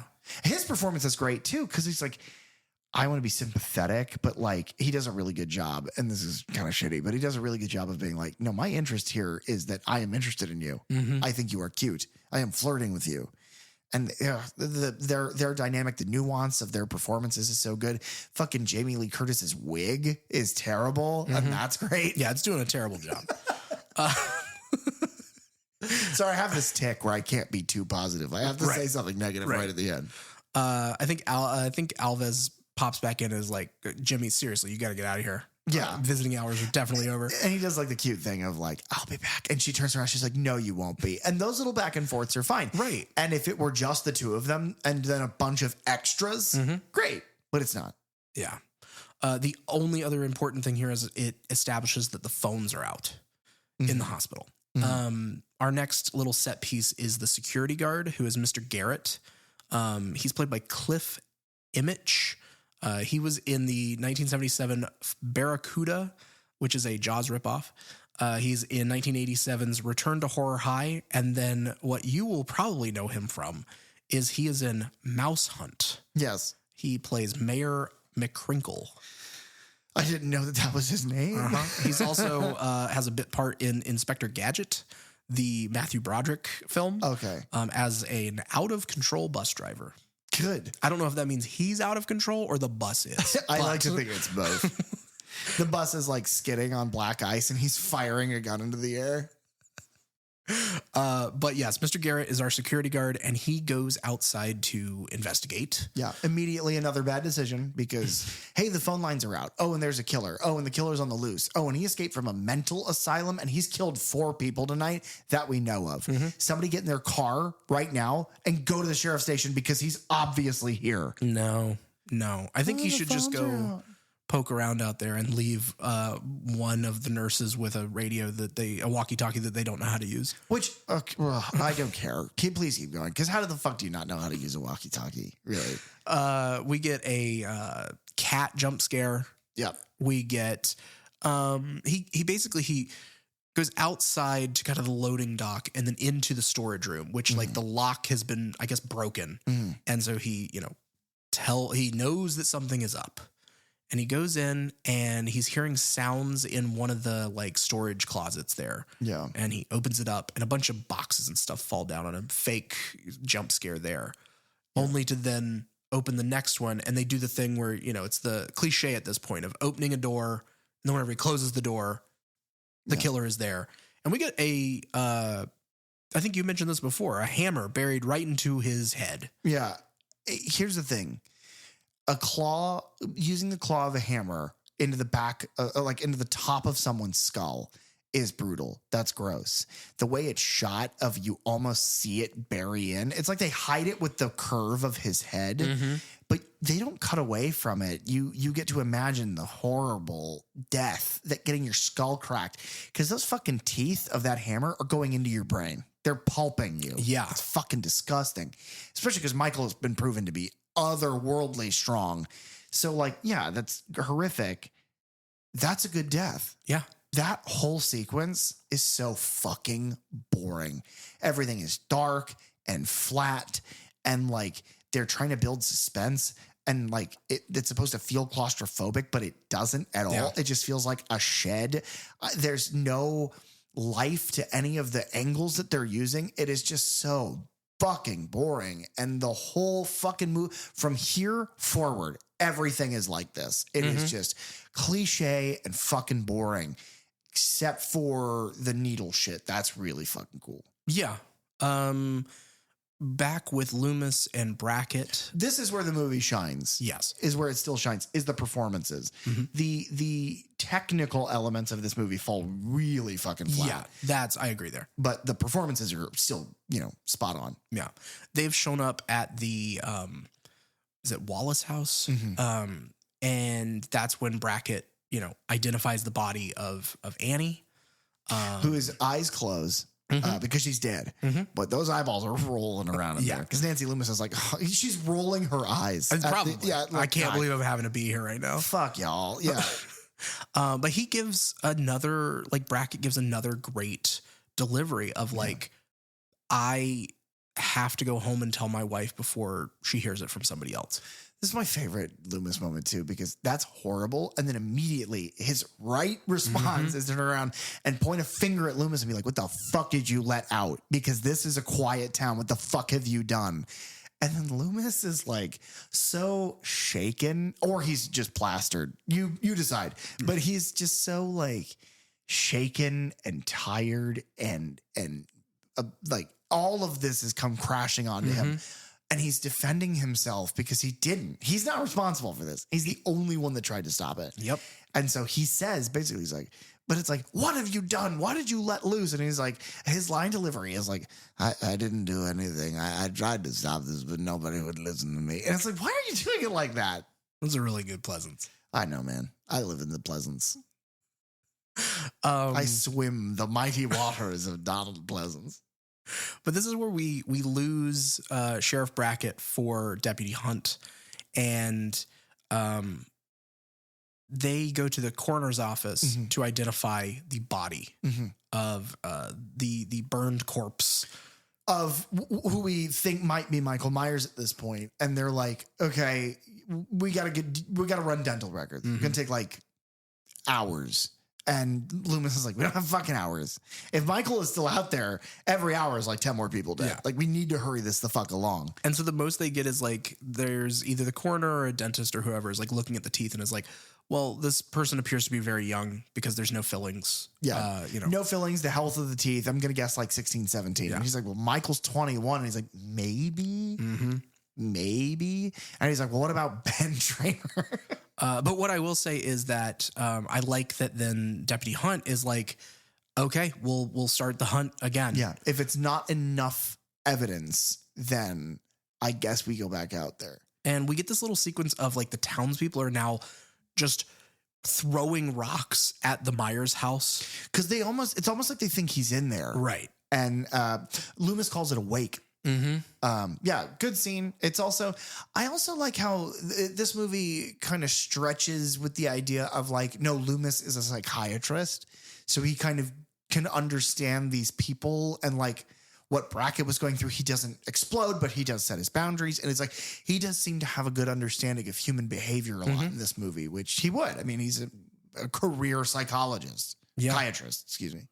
This is also the scene where they're kind of explaining again. Loomis goes over several times for Deputy Hunt's, well-being, I guess, to just explain who he is and what he's been doing the last. How many times he shot Michael? Yeah. That Michael's not a human. Yeah, all the platitudes that he said in the first film again. He's evil. And Hunt was like, they reference like, well, this is the first time that shots have been fired in Haddonfield except for a starter pistol for high school races or things.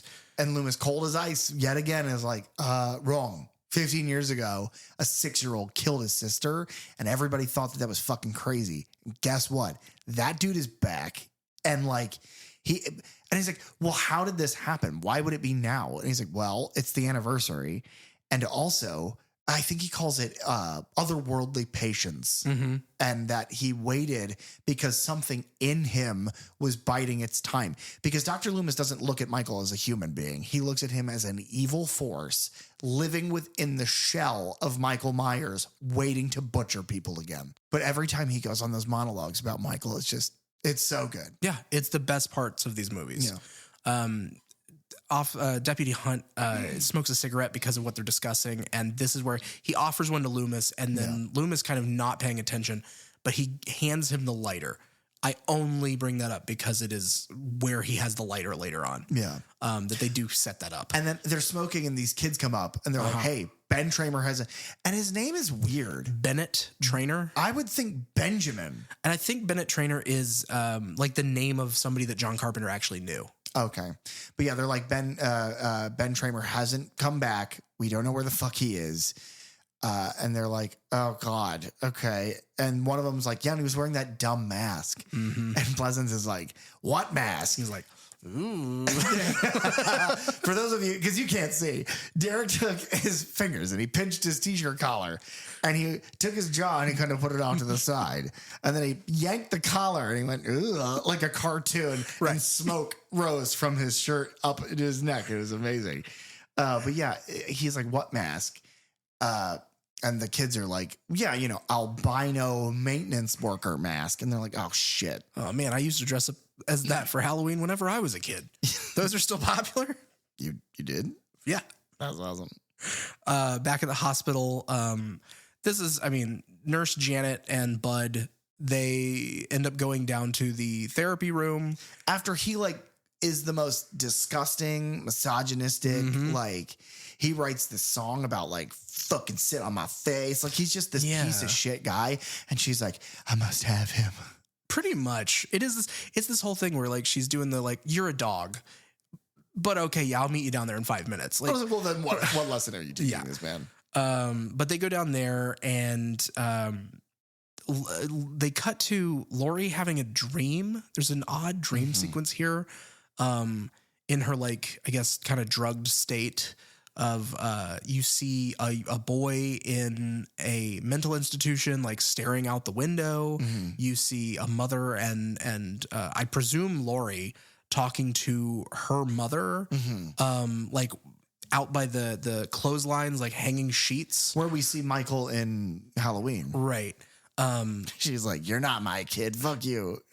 What? And then like the little girl goes into the room with the boy, and he turns to her, and she's asking questions, and then we just cut away from that.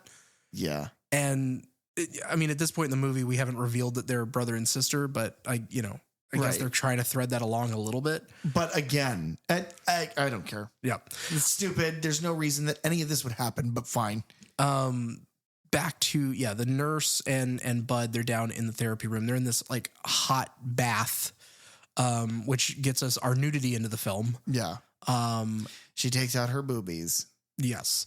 And then while they're there, basically where the knobs are to turn up or down the heat of the water, is in the room behind this tub. Which kind of makes sense. That's where, like, you'd be in the tub and your nurse or your doctor would be behind, or like the technician would be doing the... Because there's kind of like marbled glass to where you can't exactly see through. Right. Which leads to something pretty fucking cool. Yeah. But Michael comes into that room and turns up the heat on the water, which then causes Nurse Janet, I believe, to, basically tell Bud, like, hey, go, it's too hot. Go fix that. Yeah. He gets out, he goes into that room and immediately gets fucking choked the fuck out. And it's like Dick Warlock, at this moment you realize, oh, he's a pretty big guy. And it's silent because they're in this That's room. what I love. Yeah. And it's creepy. I'll give it that. It's creepy. It's not. It's all in one take. Yeah, it's not. It's fine. Like the stunt work is fine. I mean, Dick Warlock is a stunt coordinator, so I'm sure he knows how to sell. It's like Rowdy Piper and They Live. It's right. Like, he's gonna sell the fight scenes. Yeah. Because he's a fucking. He's Rowdy Piper, and Dick Warlock can sell choking a motherfucker out because I'm sure he and others have done that or have had that done to them a million fucking times. Yeah. Oh, that's funny that you say that because I didn't even go into like what else Dick Warlock has done. But he is the stunt coordinator on Escape from New York, Halloween 2 and 3, The Thing, Firestarter, Friday the 13th, Part 5, Big Trouble in Little China, Child's Play 2 and 3. Funny. And then he was Kurt Russell's personal stunt double for 25 years. That's pretty cool. Yeah, that is cool. Kurt Russell's so fucking cool. Yeah. Next episode is in Halloween 3, by the way, guys. Next episode is just how cool Kurt fucking Russell is. But then Michael sneaks up behind Nurse Janet. Like, it's been long enough and the water's hot enough that she gets out of the tub and she's like toweled herself at this point. Yeah. And he comes up behind her and he's like, he puts his hand, and he's done this kind of shit before, like with Bob when he's wearing he's trying to make her think that that's who he is. Yeah. I don't know why he likes doing it, but he puts his hand on her shoulder and she's like, okay, fine. And they flirty back and forth. And then he just she turns and sees, and he just slams her fucking head into this boiling fucking water. Again, creative kill. There you go. Well, and the fact that every time that he pulls her head out, like her face is more and more burned. The skin is coming off more and more. And so, interesting kill. Yeah. To add to, it's like a ping pong game. Right. Not interesting, not interesting. And it goes back and forth. We cut to Loomis at the school in town. Yeah. That's been broken into. And it shows that Michael apparently went there. And there's like a drawing, like a child's drawing of a family with like the mother and a sister and a brother and a younger sister. And the knife is stabbed into the younger sister. Right. And then Sam Hain, as they say it in the movie, Samhain, if you're actually pronouncing it, is written on the chalkboard in blood. And so Loomis then goes on to explain, the festival of Samhain or Samhain. It's the end of summer. It's a Celtic thing. It's what our clip is. Yeah. Yes. Because Marion, he goes on to explain that more to Marion later. Which this is where Marion Chambers shows up. She was in and Halloween. You pointed this out to me, and it's so fucking funny because she walks into the classroom and Loomis is like, "Oh, I didn't recognize you," and it's like, it was yesterday. Yeah, it was 24 hours ago. What do you mean you don't recognize him? It's just you don't recognize her. That's so silly. It's bizarre. But basically, she's like, hey, you've been ordered back to Smith's Grove. by the governor. There's a warden outside. He's going to take you back. And he's or a marshal. She says the governor, and he's like, oh, the governor. Well, and it's like, I'm important. You and I were joking that he's like, thank God Michael started killing people because otherwise people would have no respect for me at all. I've wasted my career.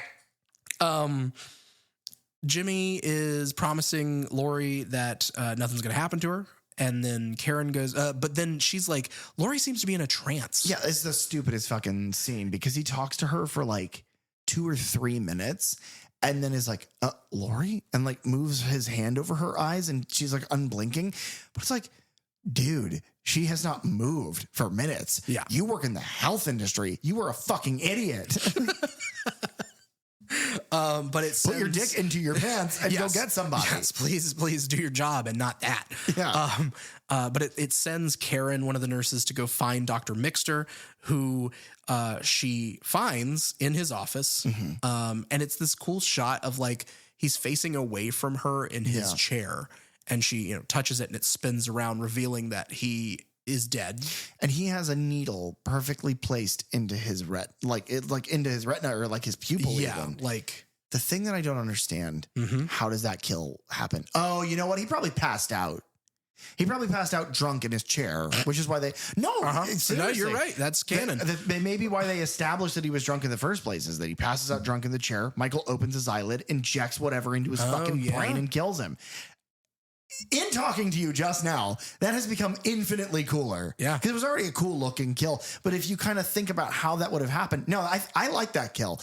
And then, speaking of kills I like, he then... In much the same way that he appears behind Lori in Halloween. In the closet door, or whatever that door the bedroom is. door, They kind of fade his mask into vision. Oh, so good. This one's not as good because the mask looks a little wonky, and also it's not nearly as fucking interesting. Right. But it's still, it's like, I remember, I like that, But then he stabs her in like the temple. But like, that's in her eye now. Like it's gone through that. Yeah. It's so good. So that's, another couple kills. Jimmy's trying to find Miss Alves, who has disappeared for a while. He finds her. Yeah, eventually. Michael then goes into Lori's room and stabs with the scalpel that he has found, and he stabs into the the shape of someone under these blankets. Yeah. Revealing then that he's just stabbing into pillows because Lori has come out of her trance. Which I said in our last viewing, how the fuck did she know? Yeah. Even if she thinks, how the fuck did she know? Like right then? The timing of it all is too convenient. I don't know. Like there's no plot reason that she would have known. Whatever. And then she's like, limping her down the hallway and things like that to try and find a phone. Then we have our clip and Loomis. It's important to establish, by the way, that conversation happens in a moving car. There is a U.S. Marshal escorting him back to Smith's Grove. Right. And so, Loomis gives his discussion of Saw When, and then Marion gives the important information for the plot. There's a file that no one's ever seen before, but Michael somehow knows. The most unbelievable thing in this entire film is that somehow Loomis didn't know about this file. Not only is Loomis established as like top clearance at Smith's Grove, that he's a hand in the running of the Institute, he has also been this man's care for 15 years. No, there could not be a file that he doesn't know.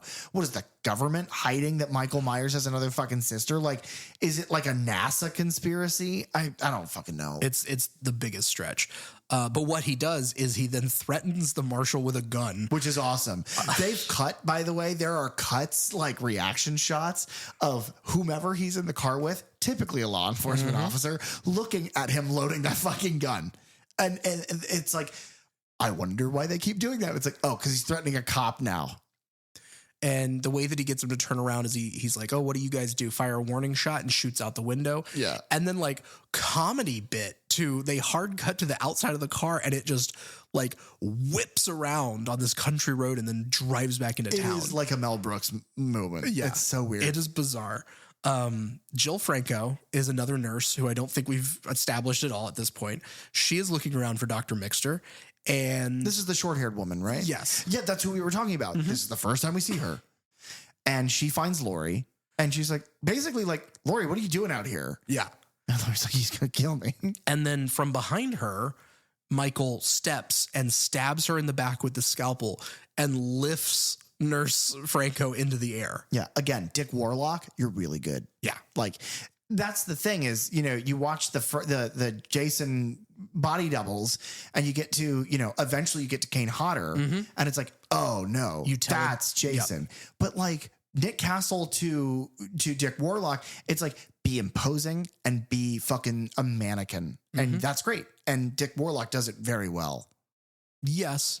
It's also right before that where what you were saying, Jimmy does find Mrs. Alves, who is sprawled out on an operating table with an IV in her arm. Yeah. And then like to channel the Evil Dead, there's like 2 gallons of blood on the ground that he slips in and knocks himself out in. Like, is this, it is a Mel Brooks bit. Yeah. He's like, oh, and like, you hear that like noise of him like skittering to like Scooby-Dooing on the ground, trying to get his footing. And then he falls down. And then there's a bunch of birds all wearing Michael masks. Yeah.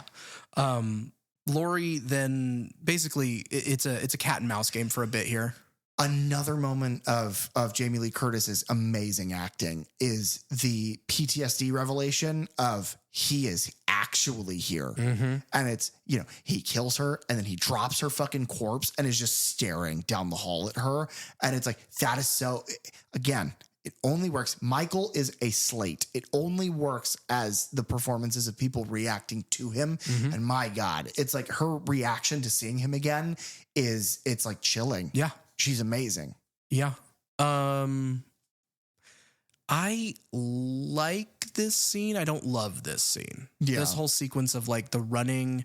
The main thing that I will say is, okay, so she goes downstairs and ends up in like the boiler room, I guess, and stumbles into Mr. Garrett's body that's been strung up, the security guard. And then Michael's just, it is a constant, the same, you know, rate that he is walking after her with this scalpel. Which would suggest that after he was shot 6 times and fell off the balcony, he stood up and walked that pace away, which means Dr. Loomis is an idiot. Yeah, it took him a long time to go downstairs. He like looks down and looks like at where the body would be, and he looks to the left, and Michael's walking to the right as slow as molasses, and then Loomis just slowly turns his head. And it's like, hopefully he sees him. He's right there, by the way. Michael's like, hello. Oh, I can talk now. Oh my God. Yeah. That would be a revelation. The only thing that I will say, or I'll give this here, is that whenever they're in this like boiler room and the next room, where I think Garrett was killed, the like storage room, there's like these blue and red lights, like safety lights and things on the wall. And Lori crawls through this window as Michael is slashing at her, and she falls down onto like this box of something. You hear like glass shattering or something in them. That reminds me, there's a scene in the original Suspiria that it may be an homage to, because there is another character who is like trying to escape something, crawls through a window very much in the similar way, falls into something, but then it's all the red and blues, that like very oversaturated light. Yeah. That is very Suspiria to me. That would be the second franchise that we've talked about in a row that does something to kind of borrow from Suspiria. Yeah. This one's a little innocent. It's falling into boxes and having some red and blue lights. Chucky stole its score. So, you know. Yeah. She runs around the chain link section out there to this elevator, and Michael again is just stalking along at the same pace the whole time. The score in this scene, so good, but it is almost overpowering. Yeah. At points, like it just, and it's doing its job. It's building that tension as the volume seems to rise, and they keep adding like new elements to it, and it's just like a wall of sound. Because you've already got the bump, but then it's like I cannot I can't imagine being the person listening to this right now. Sorry guys. But no, it's It's so effective. John Carpenter, say what you want about his movies if you don't like him as a director, but you better fucking like him as a composer, because there is not a single bit of music he's ever made for any of his movies that I don't like. Yeah, true. It's all good. Lori runs out of the hospital and gets into a yellow car that is conveniently owned by Jimmy, because when Jimmy comes out, he gets into the car. She's like crouched in his floorboard and he's like, what the fuck? And he's like dazed. Mm-hmm. And then he collapses onto the steering wheel. And like, I don't know if that's supposed to be kind of a reference to Annie's death from Halloween. Possibly. I like that. Yeah. But that is the last time that we see Jimmy in the theatrical cut of this film. Wamp wamp. There is a deleted scene. There's a deleted ending, or a alternate ending, I should say, where he shows back up in the ambulance at the end. But we don't get an answer as to what his fate is in this version. Is he dead? Is he alive? We don't know. Loomis and the marshal and Marion pull up outside the hospital. They go in. Lori is like crawling across the ground of the parking lot. And she waits until the door is fully closed behind them before she actually screams. And then Michael, and this is such a good shot of his, of all of the shots of Michael in this, it is like dark. He is lit almost exclusively by red light and like parking lot, like street lights. Mm-hmm. Oh my God. He looks so fucking terrifying in this one shot. And you see him step out in that shot, but then in the wide shot of Lori running, you see him then in the far, I mean, he's completely out of focus, but like once you know that it's him, you see him. The scariest thing about Michael is that, and with any slasher, but really I think Michael in these movies is where this trope kind of comes from, is nothing is scarier than scanning the background and being like, oh my God, no, he is right there. That's where he is.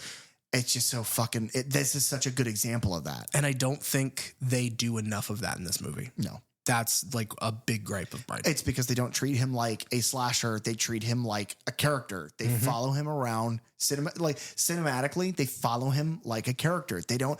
In the first one, they don't. It's either you are him or he is scenery. It is this just, I don't know. It's a wasted opportunity because they have a lot of really cool set pieces that they could have used. The amount of times you were like, why isn't he in the fucking background right there? And it's like, yeah, because you get these long, creepy corridors. That's a phobia. People have a phobia of long, unending corridors. Put him in the back.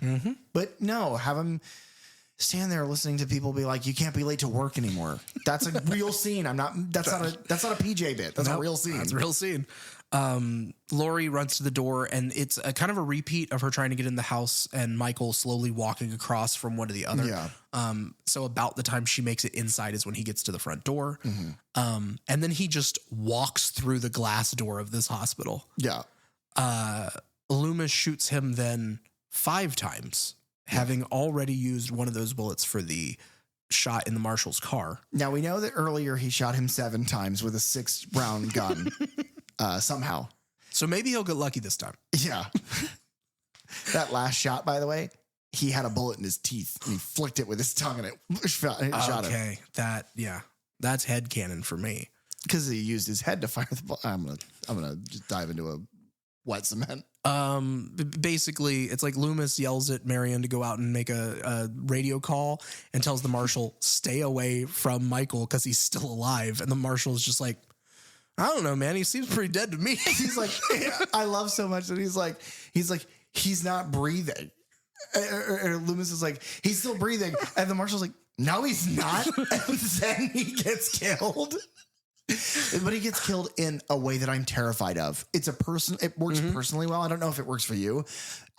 Because I mean, again, it's our cold open. It's everybody who listens to our show or knows me personally knows I've had a lot of health issues lately. I've had several surgeries in the last couple of years. I personally am terrified of surgical equipment because I have had it used on me while unconscious many times. So him getting his throat slit specifically by a medical grade scalpel is just disgusting. I can't, because that is what they are for. And so it's like, and it's not a clean line. No. It's like jagged because he's just tearing. It's a precision tool that's being used by a monster, and he's just tearing across. So it like rips his neck open. It's really gross. It's like blah, blah, blah. That's a good comparison to make of like Michael is like a monster at this point, because basically Laurie and Loomis run to this surgical hall and lock themselves in. And the fact that he's still standing after 11 rounds takes him now out of the realm. And Loomis has been saying it the entire time, which again, these movies should be called Halloween, Loomis is right. Again, if you take his physiology and look at it compared to a human, every other character that he stabs or slits or, needles or whatever, they die. But he isn't, which makes him no longer a person. Right. Which is scary. And then it gets so much worse in this scene. Yeah. They lock themselves in this room, and then he just like thrashes like Frankenstein's monster and bursts through this door. It's like Leatherface. Yeah. It's like pitching, like Leatherface pitches like a fit, like he throws tantrums. And that's what that reminded me of. And then Loomis, steps to him and is out of bullets and gets stabbed. And so it's like, oh, are we about to lose Loomis at this point? Loomis had given Laurie a second gun that I guess he got from the marshal, maybe? That's my assumption, yeah. And she uses Michael's name, and that causes him to pause for just a moment, and he does the tilting of the head. I just like to imagine that the voiceover for Michael in that moment is, bitch. As he turns like, I know you didn't just say my fucking name, bro. And then she raises the gun and shoots both of his eyes out. Yeah. Which leads to such an iconic piece of visual for this series is that mask with the 2 teardrops of blood. It makes no sense, by the way, but it looks awesome. Yeah. Apparently he had a blood bulb up in the forehead of the mask. And so that's why whenever he like raises his hand and he's putting pressure on it to then make that blood run down the eye holes. It's so iconic. I have a t-shirt with the Michael mask with the drops of blood, and the blood is dripping over the word Halloween. Yeah. Fright Rags. Nice. I like that brand a lot. I love Fright Rags. You're wearing a Fright Rags last drive-in Joe Bob Briggs shirt right now. That's awesome. He's like Michael at that point is blinded and is just slashing around the room, and Loomis and Laurie then begin like unplugging and turning on all of these like oxygen tanks. Yeah, ether and oxygen, and filling the room with this gas. And Loomis tells Laurie to run, which she does, and then he says, "It's time, Michael," and strikes the lighter, which was set up, causing this huge explosion, which apparently, that was built on a set. And from what I've read, the explosion was a lot bigger than what they expected. Oh, no. Like everything, they could feel that building move whenever it went off. Yikes. But then you get this amazing like fire stunt. Yeah. Of Laurie is crouched, hiding behind this, I think it's a water fountain. It looks like it, yeah. And Michael, it's like a haunting image of just the fire at the end of the hallway, and from the darkness, a burning person. The thing at this point to consider is that Michael has been shot, excluding the 7th gunshot, obviously an editing mistake. He has been shot 11 times by Loomis, twice by Laurie in his eyes. He has been through an explosion and is on fire and is still walking towards her. You can't. Her PTSD in H40 is like the most believable element to those movies, because it's like, yeah, you could not. Now, I don't think they take in H2. They don't, but like you would not be able to move forward from this. It would shake your foundational belief in what is and isn't possible. Right. And she portrays all that. She's like, why will he not fucking die? Is written everywhere. It's so good. Yeah, through the end of the film, What I'll say is about this little scene with the fire is it looks very much like kind of the big finale of The Thing from Another World, which is the Howard Hawks film that they're watching in the first one. Okay. So they set like the big finale of that, or a big set piece in that, I should say, is they set the monster on fire. Yeah. And the way that he walks, then the framing is very, very similar. Yeah, okay. Of this fire stunt, which of course then John Carpenter would go on to make the famous remake of that in 1982, The Thing. Yeah. But Laurie is then which I wheeled think is out. a movie. Not to interrupt you, but I think The Thing is a movie that we're gonna have Bug back on. For. Oh, I would assume so. Yeah. Laurie is then led back out to an ambulance to be taken away from this hospital that's now on fire, and as she's driven away, we end on Mr. Sandman playing again. The same song that played at the beginning of the film. We bookend this film with. And the thing that I will say is, that song is playing. We see this long shot of Laurie in the ambulance, just kind of, like you said, like all of those emotions playing on her face, just staring out and trying to figure out what has just occurred over the last 24 hours in her life. Yeah. And then we cut to Michael's burning mask before we go to credits. And as this song is playing, it kind of makes me feel, because the lyrics about that are, Mr. Sandman, bring me a dream. And it's like this whole thing has just been like the worst dream that anyone could possibly have. It's an absolute like nightmare, but it's that thing of like how much of this was real, how much of this is in her head, and it's playing also with that idea. Who in this context is the Sandman? And if you're looking at it like, well, Michael would be the person bringing this. It's like it plays with motive. It plays with the ethics of motive. Why would this have happened?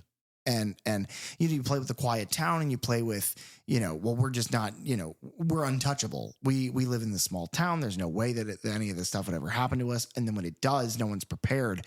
But who could be prepared for Michael? Who could be prepared for this unkillable, unmovable, unflappable monster who won't stop? And that's what I think redeems this movie for me at the end of it, because it's like a lot of the technical, it's what I said. The technical stuff is fine. The theming is also weird. The pacing is weird. It's like everything about I'm not going to say bad. Right. The technical stuff gets bad. I will say that dips into the negative. But every choice is like, it is weird choices to make all around. Like, why set it like exclusively in the hospital for Laurie? Why do the dream sequence? Why have the kills off camera that you do, but the ones on camera that you do? Because seeing the doctor get killed on camera would make more sense than the charge nurse. Like, I don't know. All in all, though, I would recommend this movie because I think it does justice to Michael as a character and Dr. Loomis as a character. And if you look at this as the last movie, because it was supposed to fucking be, right? Because I said this to you in viewing, that the fact that both of those characters come back is like, fuck you. Also, the fact that Michael comes back and he has a mask. Like, no, we watched fire literally shooting from your eyes like Cyclops laser beams. Like, no, you're dead. And your mask is burned up.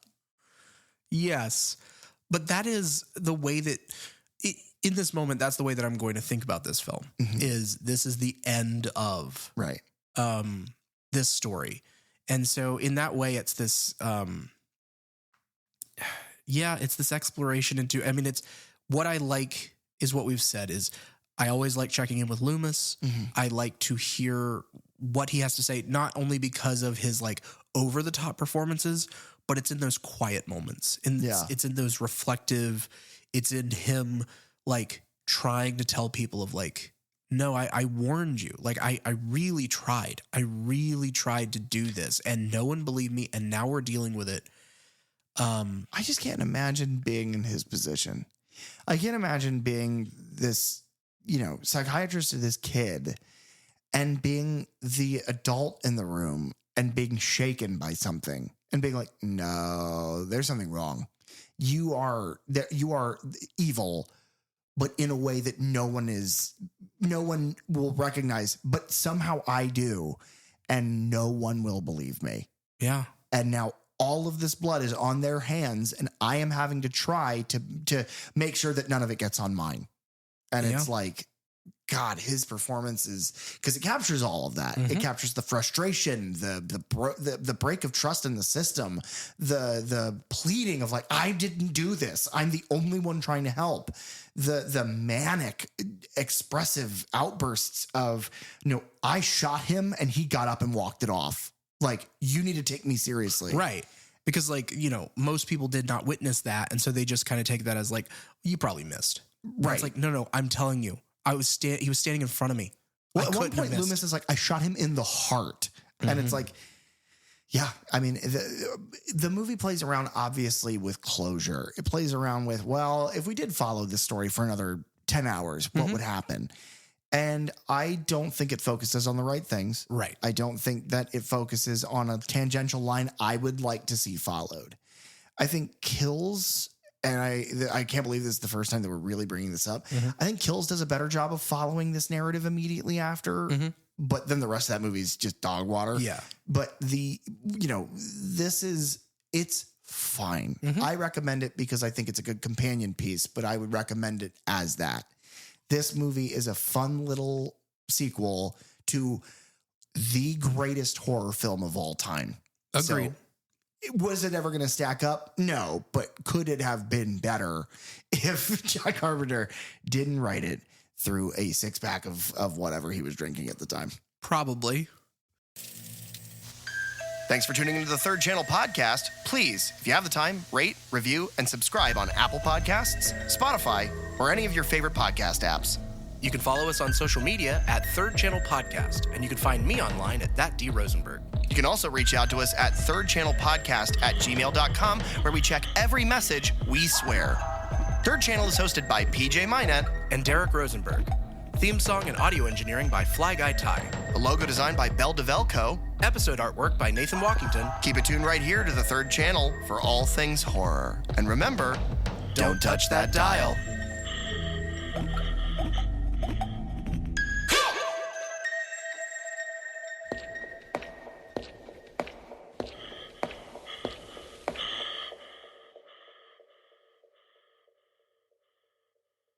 Egg salad and eggs.